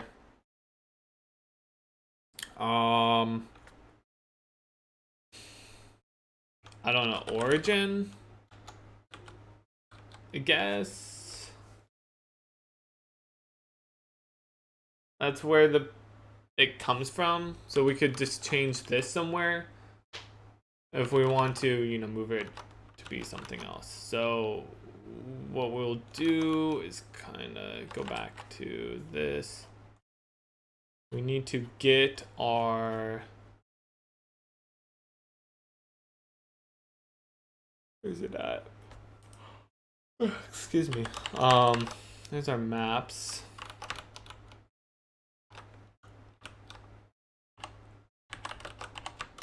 Let's have our lighting component.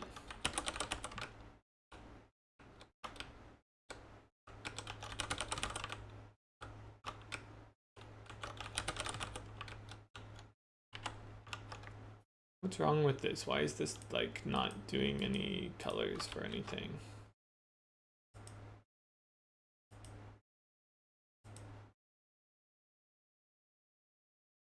Hello?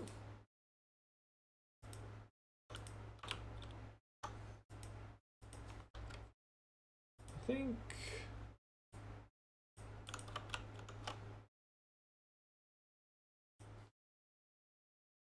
How's the project going? It's good. Got some cellular automata working, and we're now doing some lighting.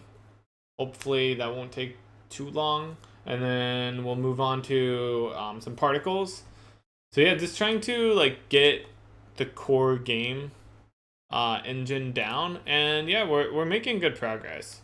I think so. And then we have a new developer on the team, so that's exciting as well.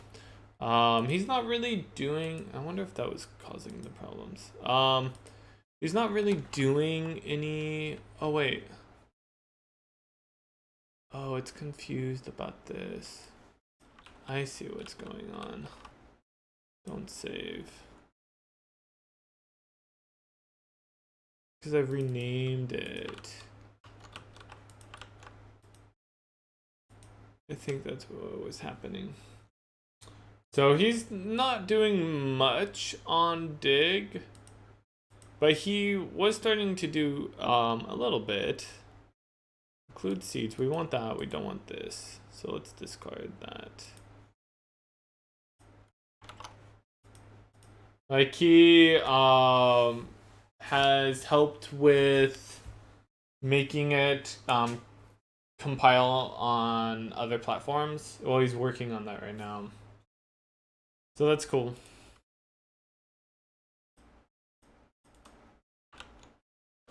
There we go.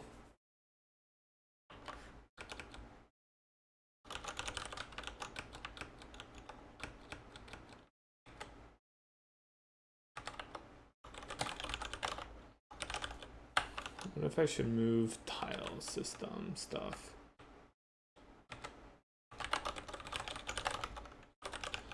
Will he be a full-time employee? No, he is...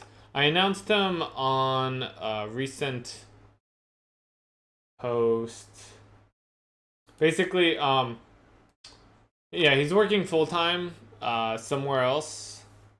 And so he's just working on Seeds game stuff.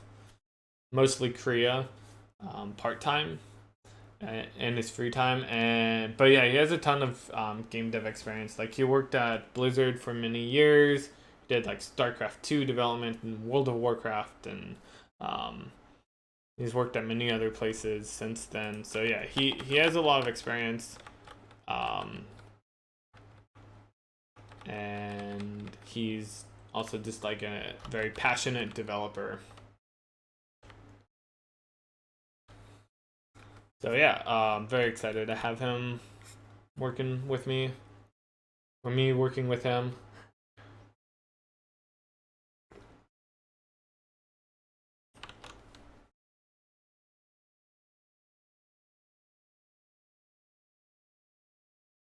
Why don't you use Direct 3D on Windows for Korea? For Korea, I use SFML, which is OpenGL only. For projectDIG, though, it's a new engine and it's using BGFX, which kind of sits on top of the other rendering or all of the rendering APIs. So I can switch to DirectX or OpenGL or Metal or Vulkan. I think Vulkan, or they're adding in support for Vulkan. So this game, future games will use DirectX on Windows.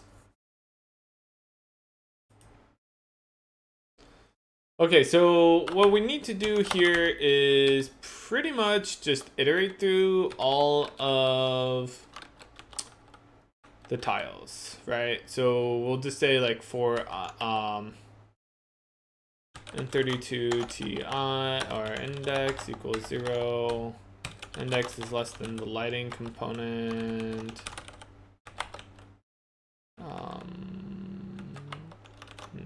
Data.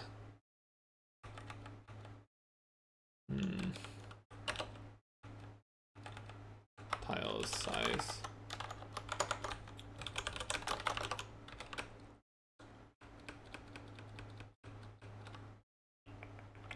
And we want to do that because what we want to do is, so this is like the slow way of doing it. But that's fine. Light tile is going to be this thing, index, and then I guess we actually want to get the ground out of this. So that's going to be tile map ground is maps component maps layer tile map ground. There we go. We can make that be a const. And so then we'll have our tile, const tile. I guess what we could do is just say if light tile is explored, then we can skip this, right?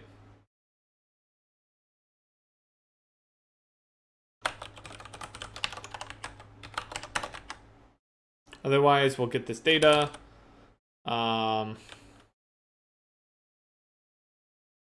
this is why I was saying maybe it makes sense for us to put this on another, in its own array, because then, you know, have it be a struct of arrays, because we are wanting to just like loop through this very quickly. Maybe, I don't know. What do we want? Ground, tiles, index. Really, I don't even know if we need to. We just want to say, hey, if this is solid. Wait, what am I doing here? Explored. What am I doing? I guess what I was wanting to do was set the. I don't know what I was doing here actually.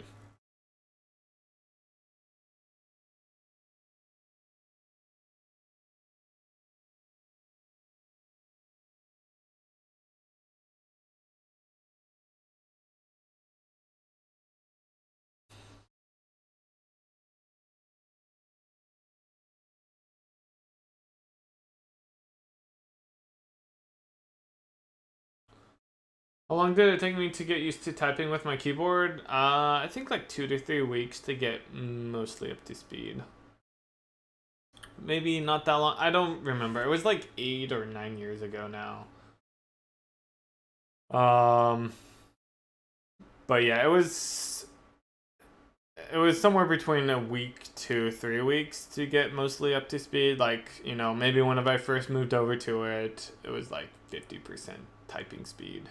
But I think I type faster now on it, or programming wise, I'm faster on it than I am on other keyboards. Hey Jeremiah, take care.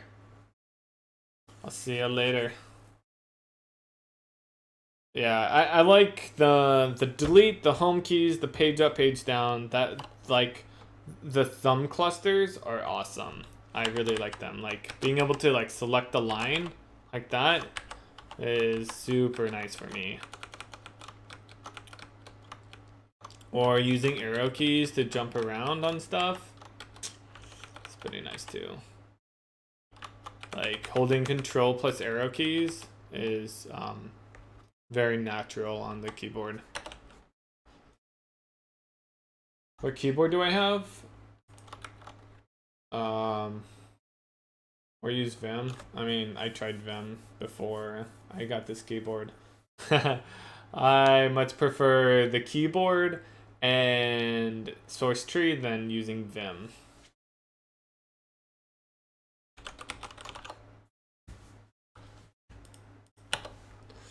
So I don't know what I was doing here. This is not actually, I don't know what I was wanting to do with this. Really what we should do is we get the origin. I think we need like a deck, right?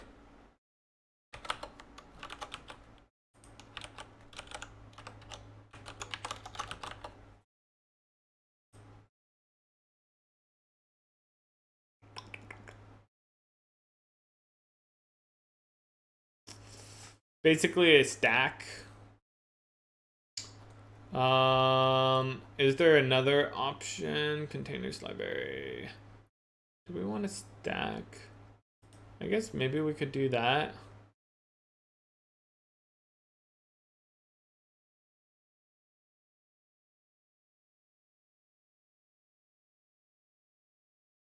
Okay. I guess the question is, do we want it to be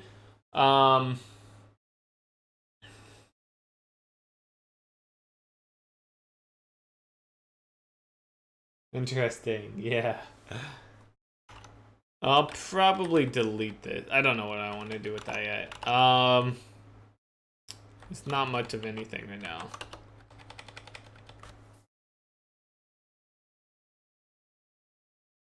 Ever thought about using Vim plugin or Vim like key bindings? Yeah, I mean, I personally don't really like Vim. I think that's like, I think Vim, if you learn how to use Vim, then that's awesome and it's super powerful. But I am too impatient for it, so I don't like it. Like, I I like Source Tree where, oh sorry, not Source Tree, Sublime Text. Source Tree is another app. Sublime Text where if this is a lot more intuitive for me to learn, and I am pretty quick at moving around it and finding stuff and doing things in it. And yeah, so I just prefer that. I tried to use Vim for like a year and a half, but the thing was is that I didn't really want to invest the time in learning Vim. I wanted to just program, and so I was like, screw this after a year and a half. And then I found Source Tree, and I'm like, oh my gosh, this is so much better. So do we want to stack? First in, last in, first out. I think so.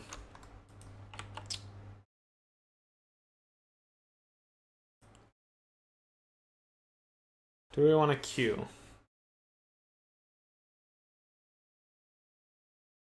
It probably doesn't matter too much.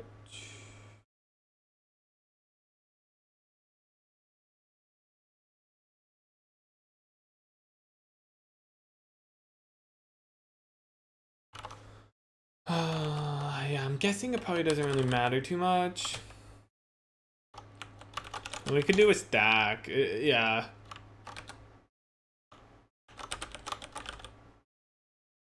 What do we want? Tile vector? No, let's just do an int. The index. So these are the positions. Yeah, I think this is fine.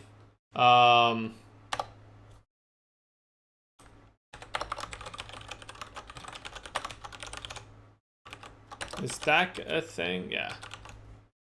So we'll just say we have a stack. This is the list of like tiles to explore, right?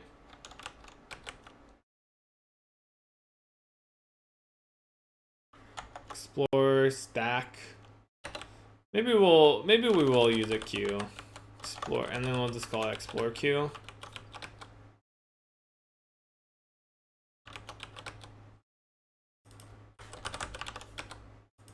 And so what we'll do is we'll start by, I think we're going to, we can say how big we want it to be, right?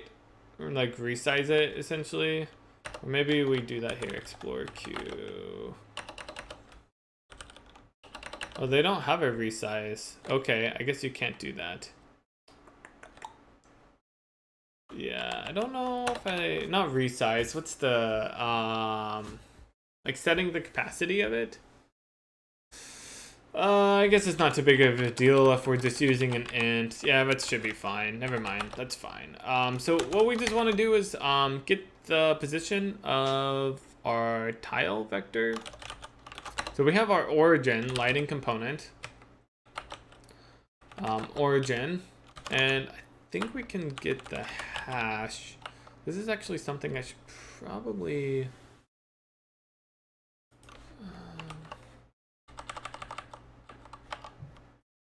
Oh, that does something else. Never mind. Never mind. We don't want to do that. What is origin? What is this going to be? This is going to be x plus y times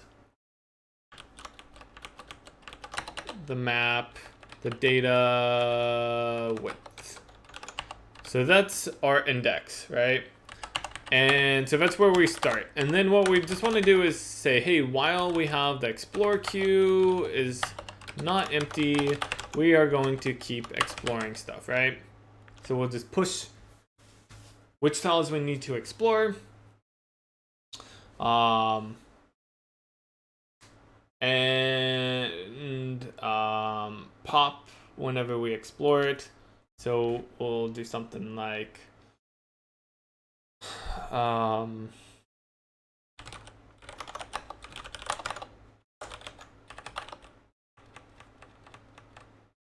pop removes it.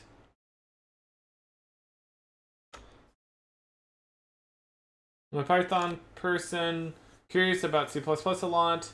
Do you have any books or projects recommended to kickstart it?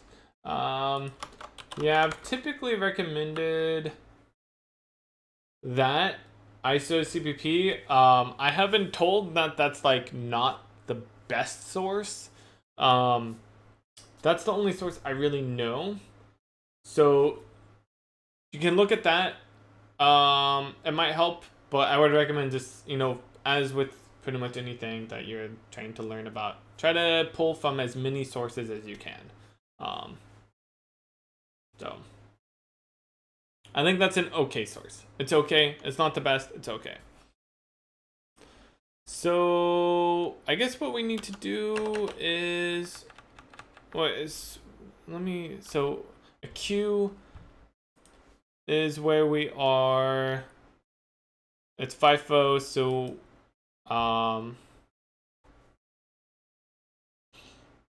we want, whenever we pop,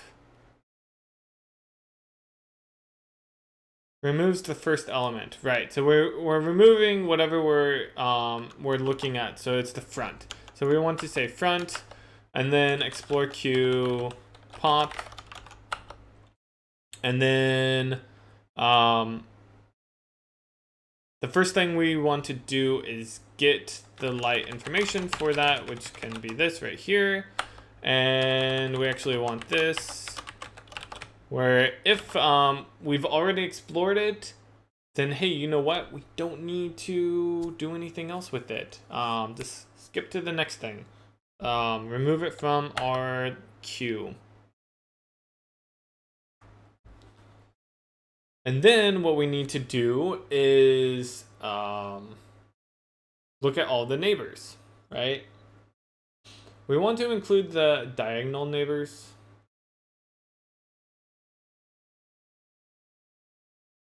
And what's the code for that?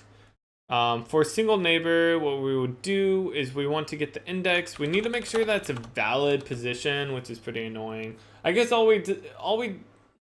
yeah, that's true. Is that oh no, yeah, that's right. If we're moving the X value, this is one, yeah, that's one thing that kind of sucks. If we're on the very edge of the screen, like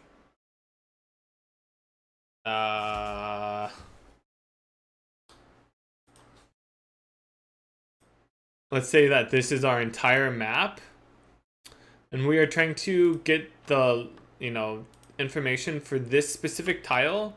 If we go over one, then that's actually out of the world. But if we subtract, like here, to get the neighboring tile to the left, we subtract 1.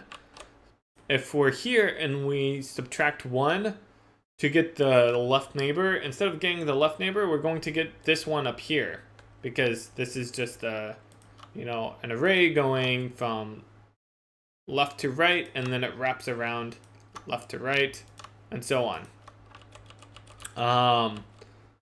And so what we have to do is actually, like, if we're getting the left neighbor, we need to check to make sure that we're not going, we're not wrapping around. And same thing with whenever we're going to the right.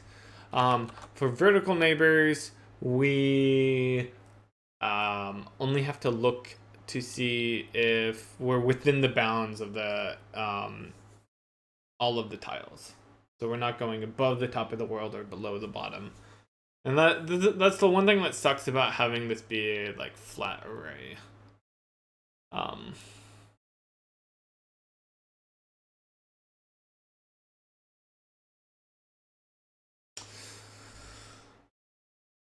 Yeah. I wonder if, because of that, it's actually better to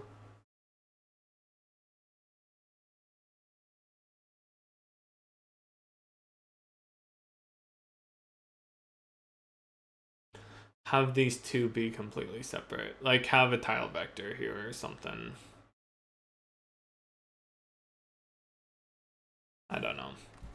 I would have to profile it to really see.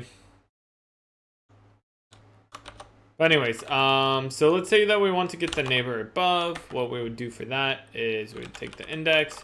We'd say, hey, if the index is greater than or equal to this, I think let's go ahead and say this is our light map.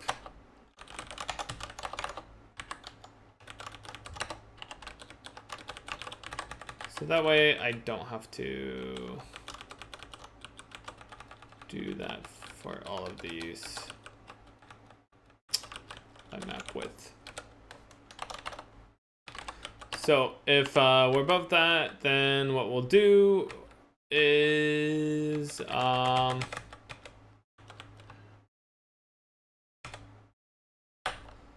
maybe we'll do this above.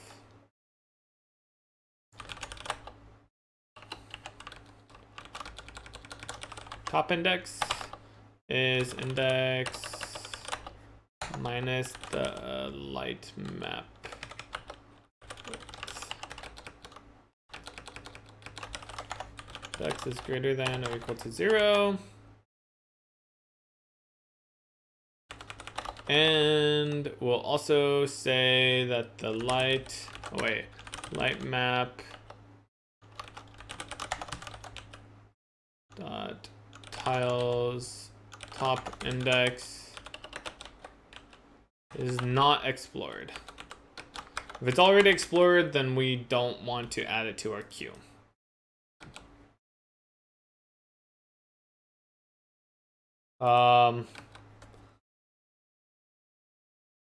If it is not explored, then I think what we want to do at that point is set it to be explored.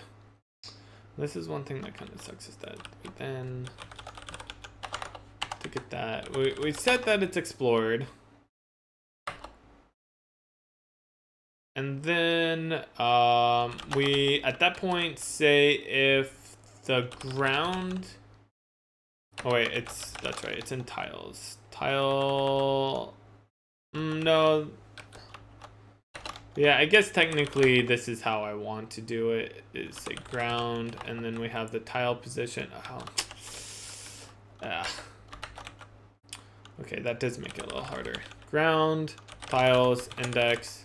And all these systems are wanting to just index with the index, or get access to it with the index. So we say if the ID is equal to 0, as meaning it's empty, then we can push it onto our queue. Explore queue, push the top index. And so we need to do something like that for all 8 neighbors. If we're looking at, let's say that this is our origin, and we are wanting to explore it, we would look at that, well, we start from there, and then we go to all of those, right?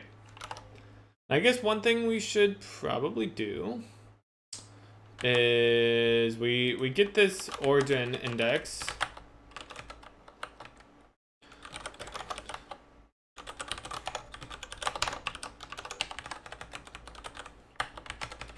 And we should say that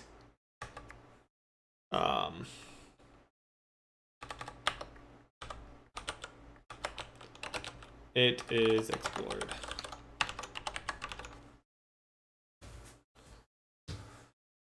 Yeah. So we just need to look at all the neighbors.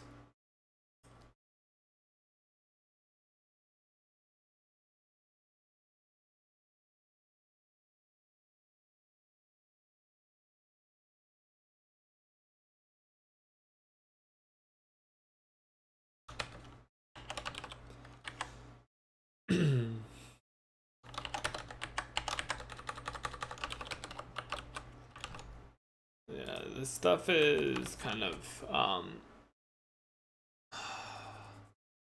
not the best. Is there a good way to do this?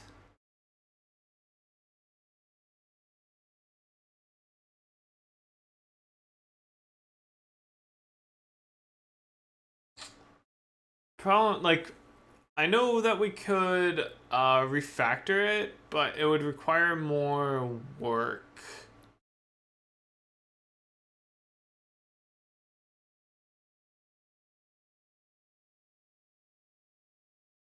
Like, we could just say, like, if we had the X and Y values or whatever, we could look at the X and Y to see that they're, within the correct bounds, and that would be fine. I don't know. Maybe it's worth it to do that. It would definitely make it more readable.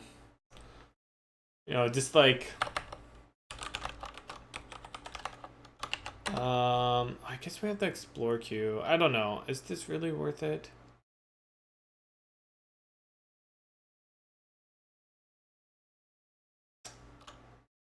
We'll work on this. Maybe we'll see a good way to try to refactor it.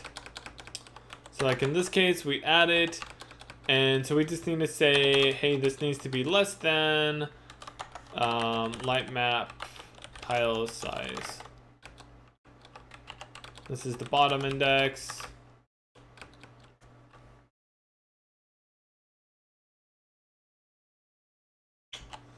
Yeah. And And so we say bottom index. Oops. Bottom index.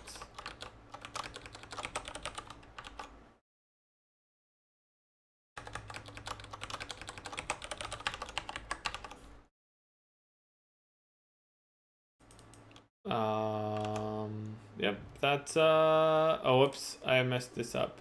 This needs to be top index as well. Got any experience working with Qt? Yeah, but like 8 years ago. It's been a long time.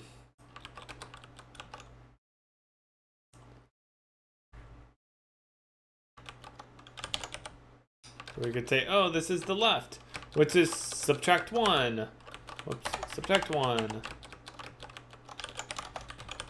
And this is where things are a lot harder. So what we need to do is we need to calculate the x value and make sure that it's not 0, right?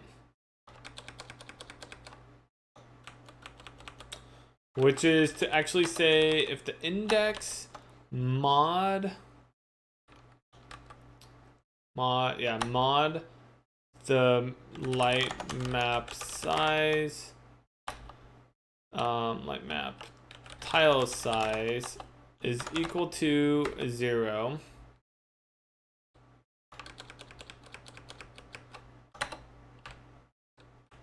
No, I need to say it needs to be greater than 0. And the left index is not explored. So that's just saying, hey, this needs to, we can't be wrapping around. So that's checking this scenario specifically. Oops, there we go. Like here, we're wanting to make sure we're not on this edge. Oops, right there.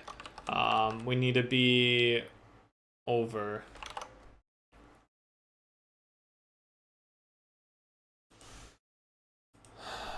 And so that's for this, and then we just do, so you can see like this is always the same, right?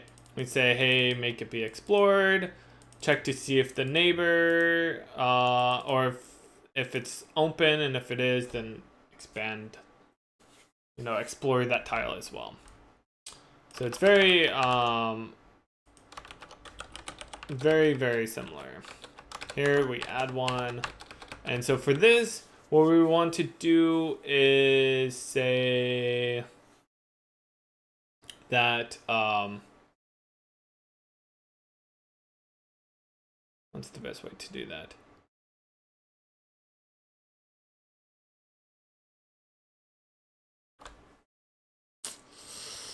Actually what might be easiest here is to say if the right index mod this is not equal to 0.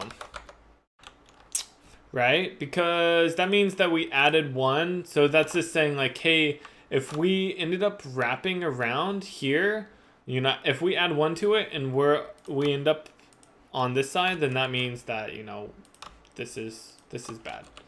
So yeah, I think that works. This is actually a nicer way to do that. And then we'll just do the same thing.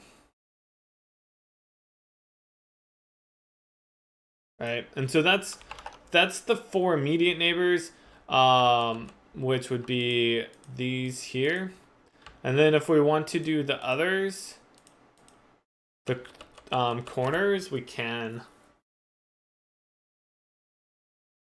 I don't know if it's really worth doing corners. The only place it matters is places like right here, or right here, right here.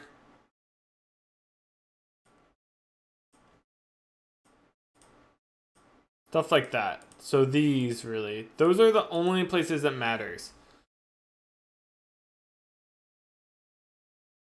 And so it's a lot more work. Oh, here's another one. I don't know if it's worth it. We could start with this basic one where we don't do that.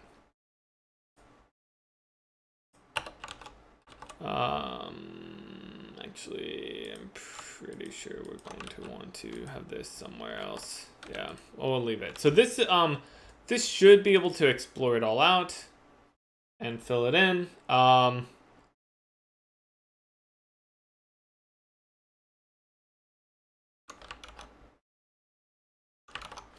Thinking about this, maybe what we could do is go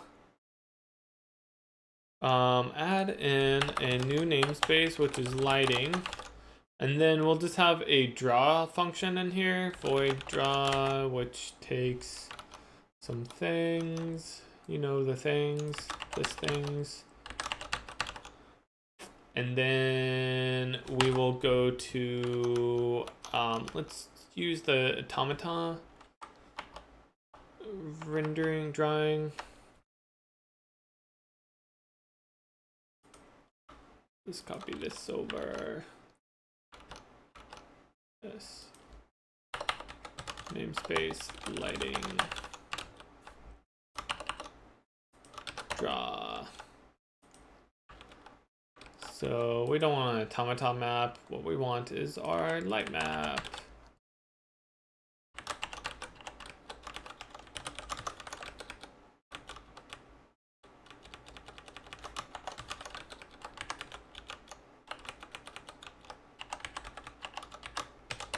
We're not going to draw any text on this. Actually, you know what? Maybe we could. In the future, we can.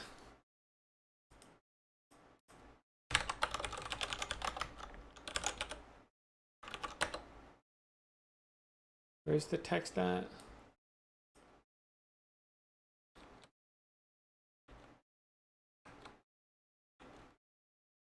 Text. Since bright.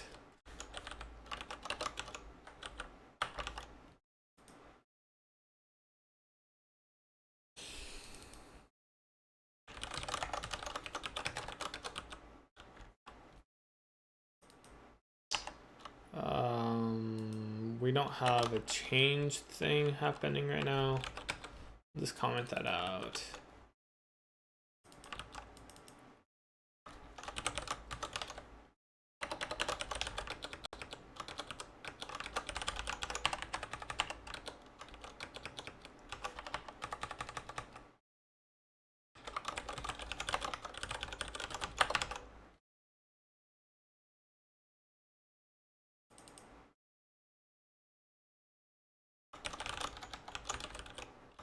Oops, got that backwards. Sizes, tile.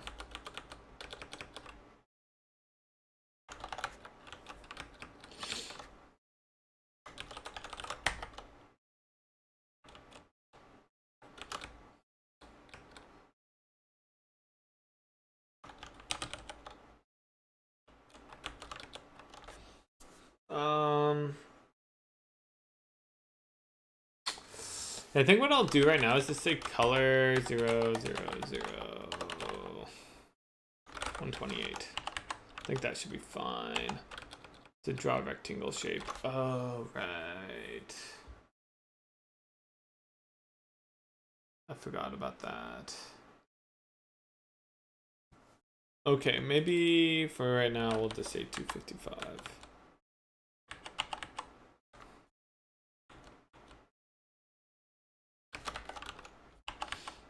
And we don't want to draw this text.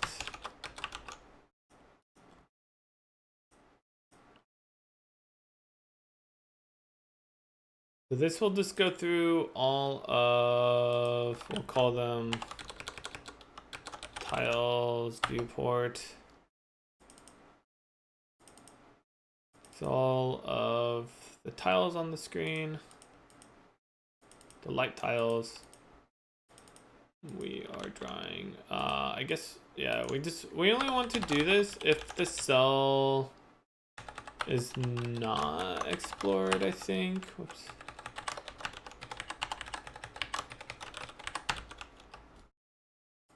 For right now,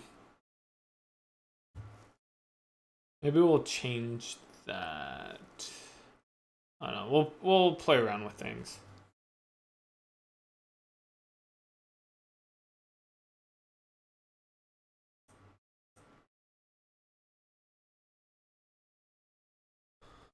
Okay, so then what we'll do is we'll set up this the system sum. We'll say, hey, we have our lighting explore.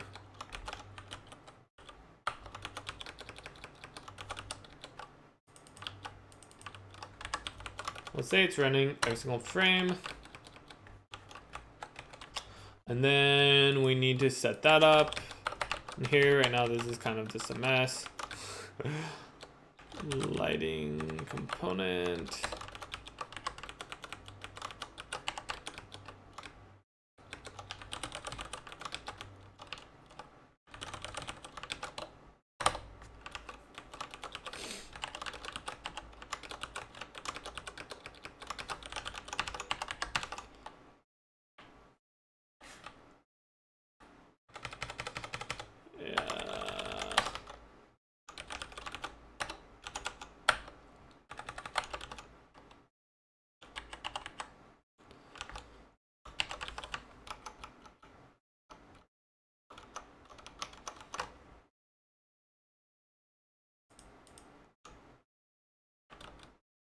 I'd like to come up with a nicer way to do some of this stuff.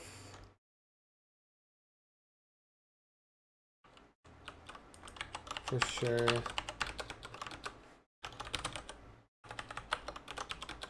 Like not having to do this here would be nice. Like maybe just making it be somewhere else. Is your scheduler used to render items for the game cycle? Not exactly. How it works is that, and we actually need to add that in, is that typically it's the system is responsible for kind of queuing it up. And so what you can do is we have this rendered layers.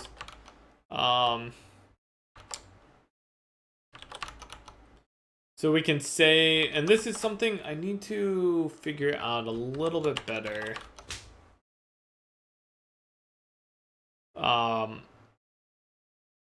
How best to do it. But basically, like, a system can say, hey, I want to render this layer. And so it kind of gets, it pushes back onto the list, this, like, callback, basically. So this constructs a render layer, which is the, like, when it gets the priority on it, the viewport for it, and then the callback for it. And so like in here, we could just say, oh, let's do our draw function for the lighting draw and put it on, you know, the highest layer. We can say like, oh, it goes to 100 or whatever. Usually it's best to put this, and this is something I'm still kind of figuring out how I want to do, but it would be best to like put it inside of the system somehow, where it's like, oh, let's actually put it here.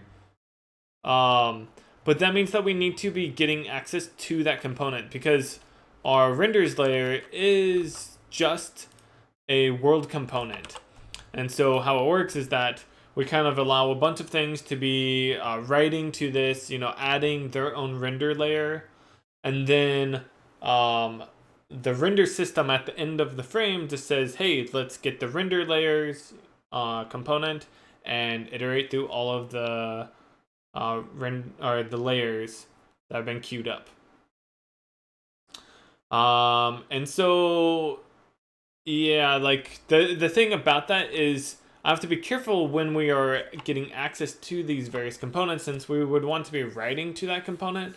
It means that if we have all of the components trying to, all of the systems trying to write to the component, then there could be potential, like, you know, issues with multiple systems trying to write to the render, or like trying to add their render systems at the same time. And so what we probably want to do is have somewhere something where like, you know, they get queued up some, like maybe in a separate system, or I don't know yet. I'm still trying to figure that out, like the best way to go about doing that. You know, some cheaper systems, maybe it's okay for them to be blocking on the render layers component, but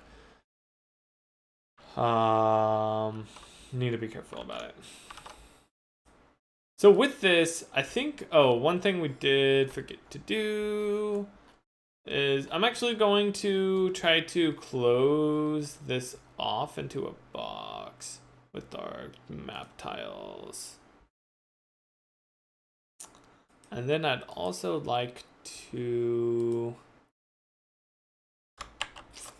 so let's see here, we say, not this, 10 plus, I think I can just say remove the 30, and now we'll have a box.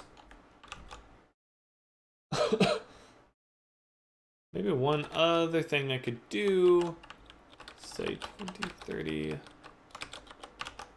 40, and now we should have 2 boxes. Oh, and I want to set the origin of this, so let's go to lighting, origin, set, and we'll make it be like 25, 25. I think that should be a good position.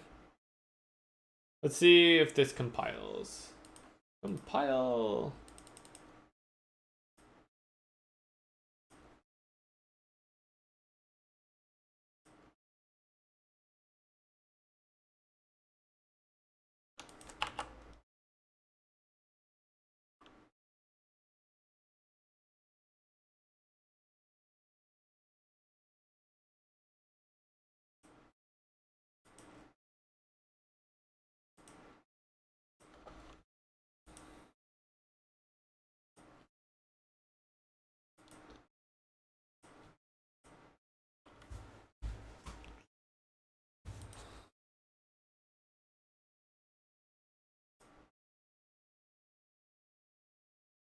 So far, so good.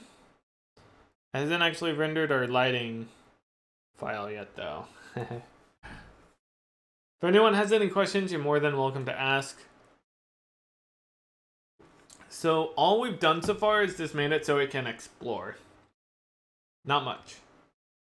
And then we have something so it's rendering a black square, like outline around the tiles that have not been explored yet.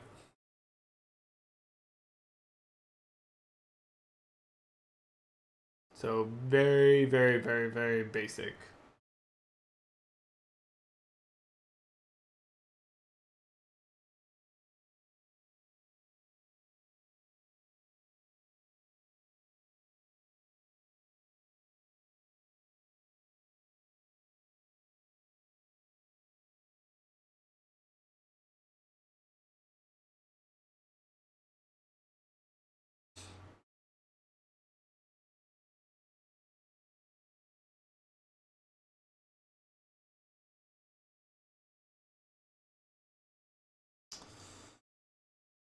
It's having to compile everything.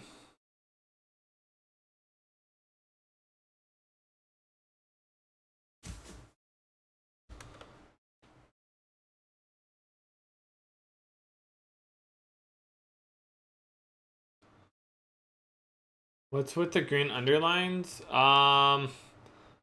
It doesn't like the operator. Yeah, it's saying arithmetic overflow using operator plus on a 4-byte value and then casting the result to an 8-byte value. Cast the value to the wider type before calling the plus operator plus to avoid overflow.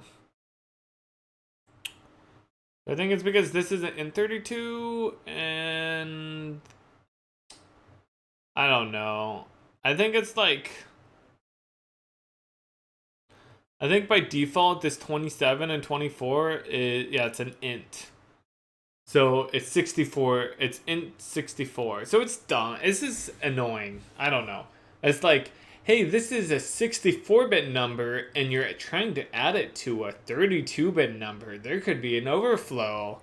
It's like, yeah, there could be, but it's not. So shut up.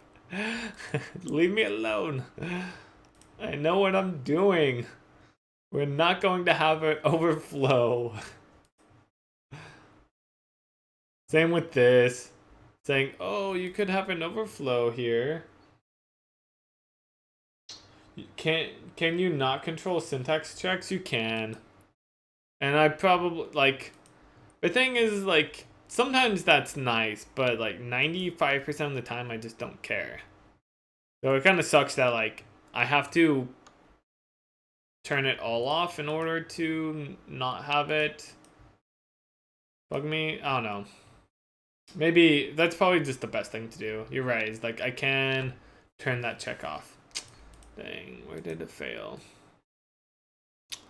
Lighting inside of game object. Oh. Wait, what? Resolve symbol. Did it fail to compile this? It seems like this is not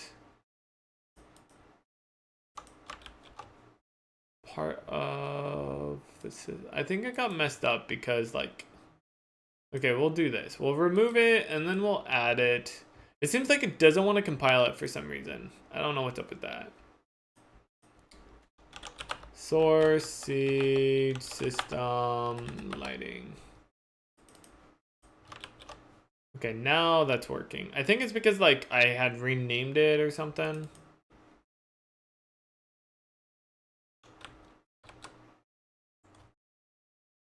Wait, what?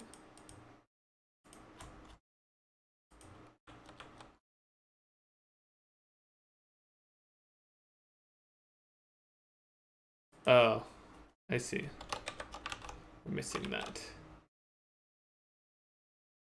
Yeah, I'm just being a baby about it, basically. All right, will this work? Nah, you're right. I should probably just ignore it. I think I mentioned that a few days ago whenever I saw it. I think it's kind of a newer thing. I don't know. I don't remember seeing it before. Ah, dang it. Yeah, so why is it saying that they're all black? So it's saying that these are all explored. Oh wait, no, this one is explored. Okay, so we can see that. This is the explored tile.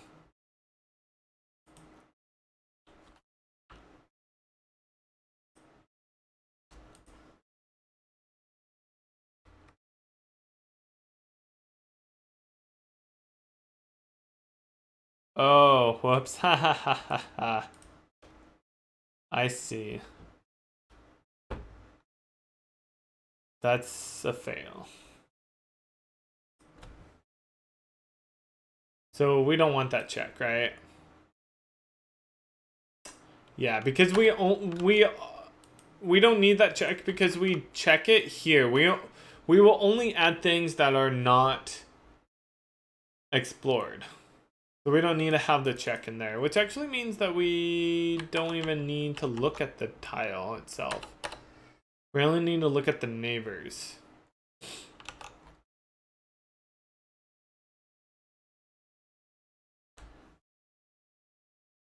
But I also messed up this, right?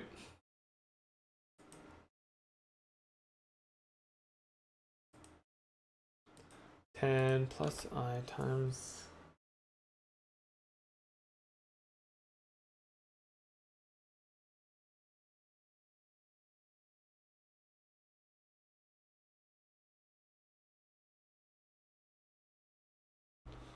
Yeah, so now this should have all of them be explored. I got this wrong. Which one do I want?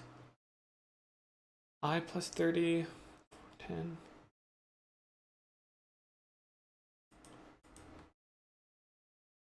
Yeah, so everything gets explored. So we have 4. What is this bottom one? That's I.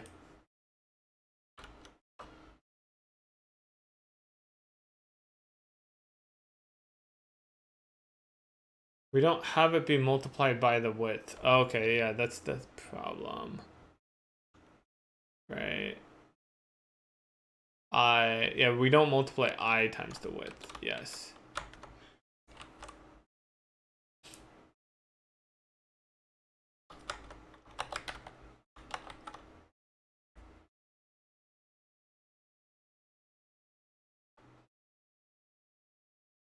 10.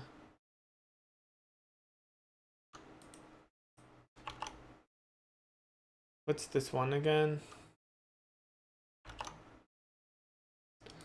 Yeah, I think I meant to do it like this.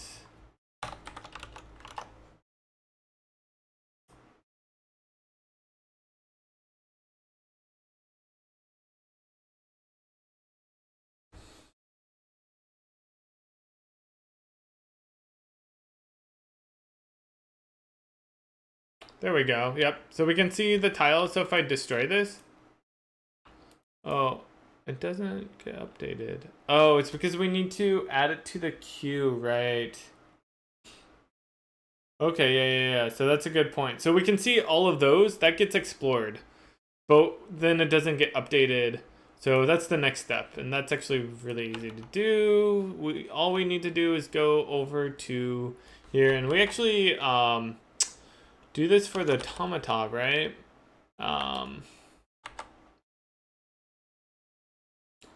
So we say, hey, when we're updating, look at all of yeah, update the liquid tiles right here. We just activate the ground if it changed. So kind of the same thing over in our lighting system. This is pretty cool that we can just do something like this. We just want to say, hey, iterate through all the ground change tiles. If it's empty, then what we want to do is take the explore queue and push that tile vector, that position, which is going to be the position x plus the position dot y times the light map width. So we just add that onto the list of tiles that we want to explore.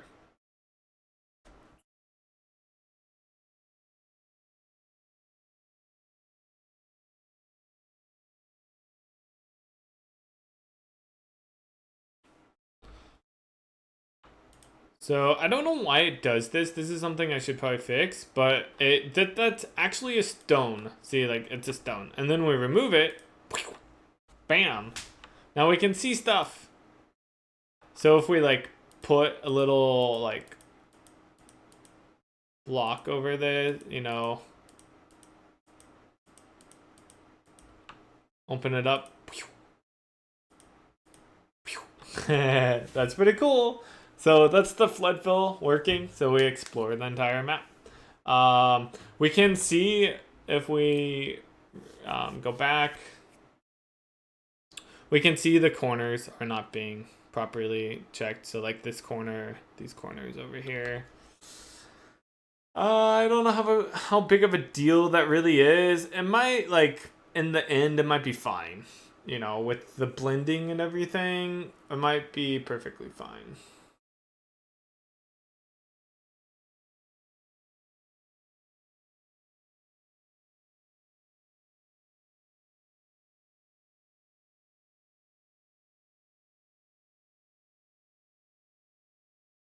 Yeah.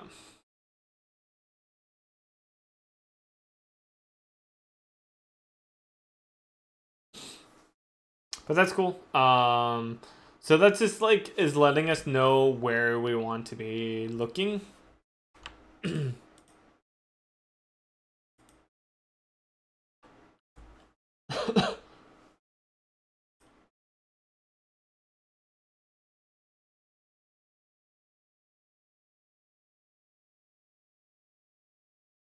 Whee! Lots of water.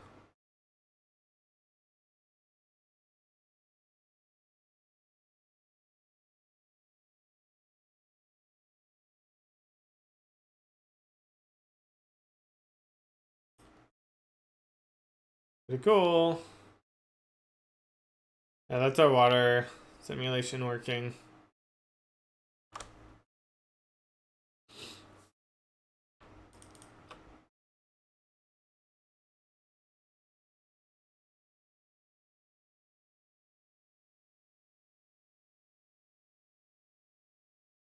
We can see it's trying to level it out. What's the two boxes? That's showing us that segment of cellular automata is changing. So once they equalize out here, it finally stops updating. So we know they've come to rest completely. So then if we break open the hole, that should wake it up. I don't know why it did not. Falls down.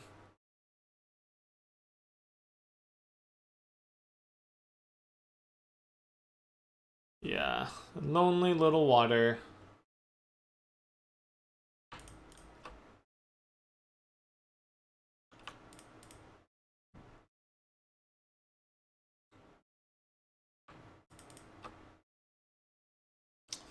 Yep.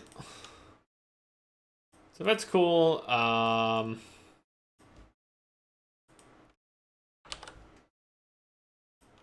So yeah, now we just know like where we're exploring. So then when we are wanting to calculate the actual lighting value, we can. One thing I'd like to do is see if I can have it draw a black box rather than an outline. I don't know if I have my render system supporting that with maybe with a vertex. Vertex array. Or do I have to have it be attached to a texture in order for my vertex array to work? I might.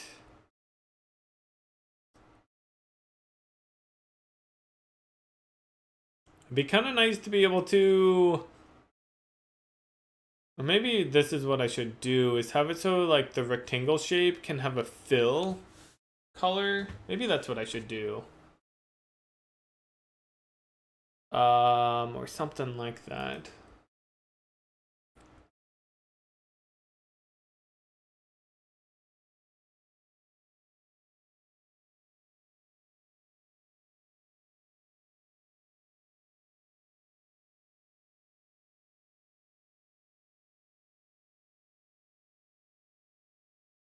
Spine sprites.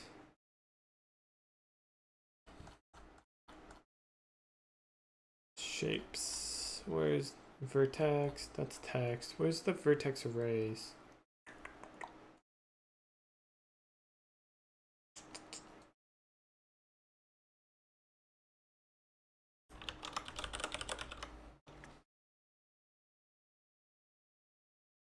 Vertex data, vertices. Oh, here we go.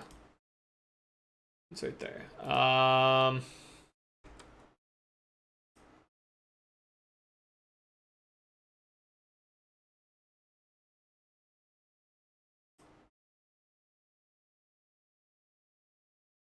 Position color texture vertex. Yeah.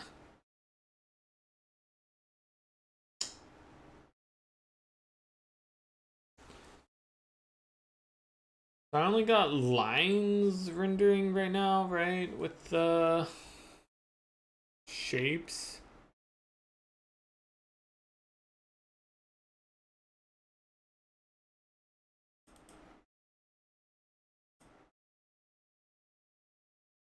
It was so long ago that I wrote this code.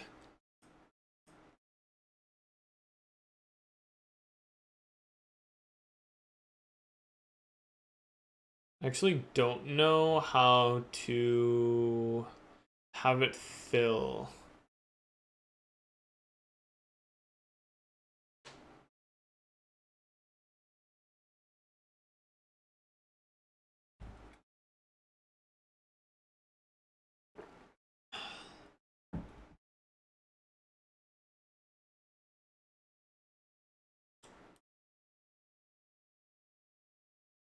Yeah, I don't know how to do that with this.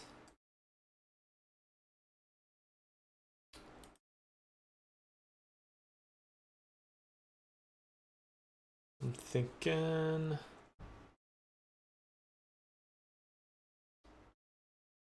There must be a way with, like I just want to draw two triangles, right? How do I draw like two triangles to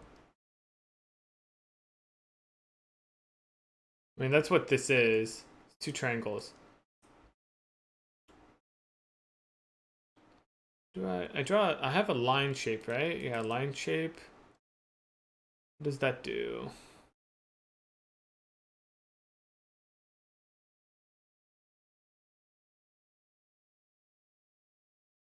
Submit. So it gets the shapes. State transform. It must be, yeah, PT lines. Oh, this is it, huh? Yeah, lines. Tri-strip, right? I think that's what I want or need.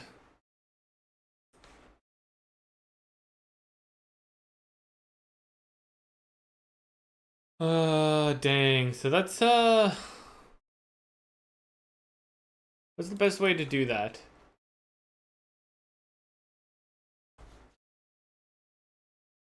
So the problem with this is, I guess I can't.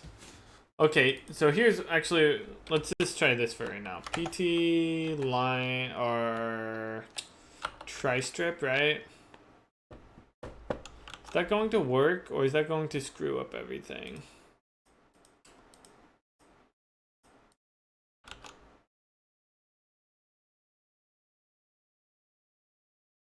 That might screw up everything. One moment, guys.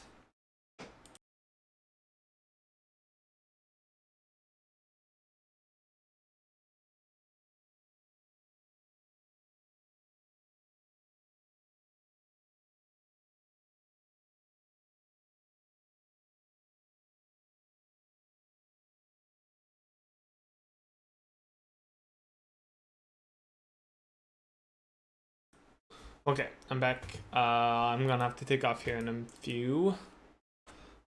But let's see if we can make this actually work. I don't know if it's going to blend alpha. I think it's gonna end up breaking other thing. Well, it's just always going to be filling in, right? Get if. Where am I using that at? Oh yes, that's for the alternative. What is that for? What is it called again? The shapes.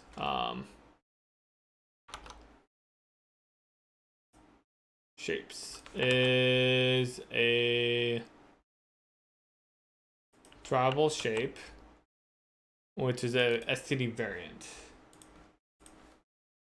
Ooh, that is pretty. This is pretty much exactly what I wanted. Yes. Cool, guys. I mean, I'm pretty much done here, so I like those colors. Dang, that looks good. Okay, yeah. It's actually half working. So the problem is that it's just not setting up properly. So I'm mostly right that that's what we need is that like triangle strip.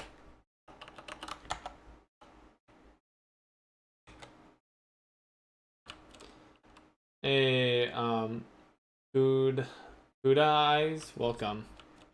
Yeah, it's so the problem is that when we are setting these up, let me just undo that. We have to make sure that we are drawing it and specifying how all of the lines and vertices indices. So the indices and the vertices are synced up properly. But if I'm changing the type from like PT lines to line strip, then we also need to change how those indices are being set up. And the indices I think are wrong, which is causing everything to completely be screwed. So I just need to fix that. But I think that would be right. It would be nice to come up with maybe what I need to do is have this be I don't know exactly. I'm not sure on how I would want to do that, because I would like want to batch them all. So I'd say like, hey, draw the ones that aren't filled first, I think. I don't know. Something like that. I'm not sure how I'd want to do that. But yeah, so right now, what we have is working pretty well. It'd be nice to have it so we can actually fill in these vertices, with the triangle. So it's like, instead of having this black outline, it would actually be all blackness. And then, and same with the water, honestly. And then once we like break it open, it becomes light. And then from there, what we can do is actually start at making it so that it's like semi-transparent. So we could say, oh yeah, there's a light source right over here, and moving away from the light source, it's getting darker and darker. And so we could have the transparency of this black light or black, change or whatever. Forget exactly how I did it in, yeah. I think I actually have the entire texture be black, and then I kind of punch holes in it to show where the lighting is at. So I'd only actually be rendering these here. I think that's what I do. Yeah. Yep. That's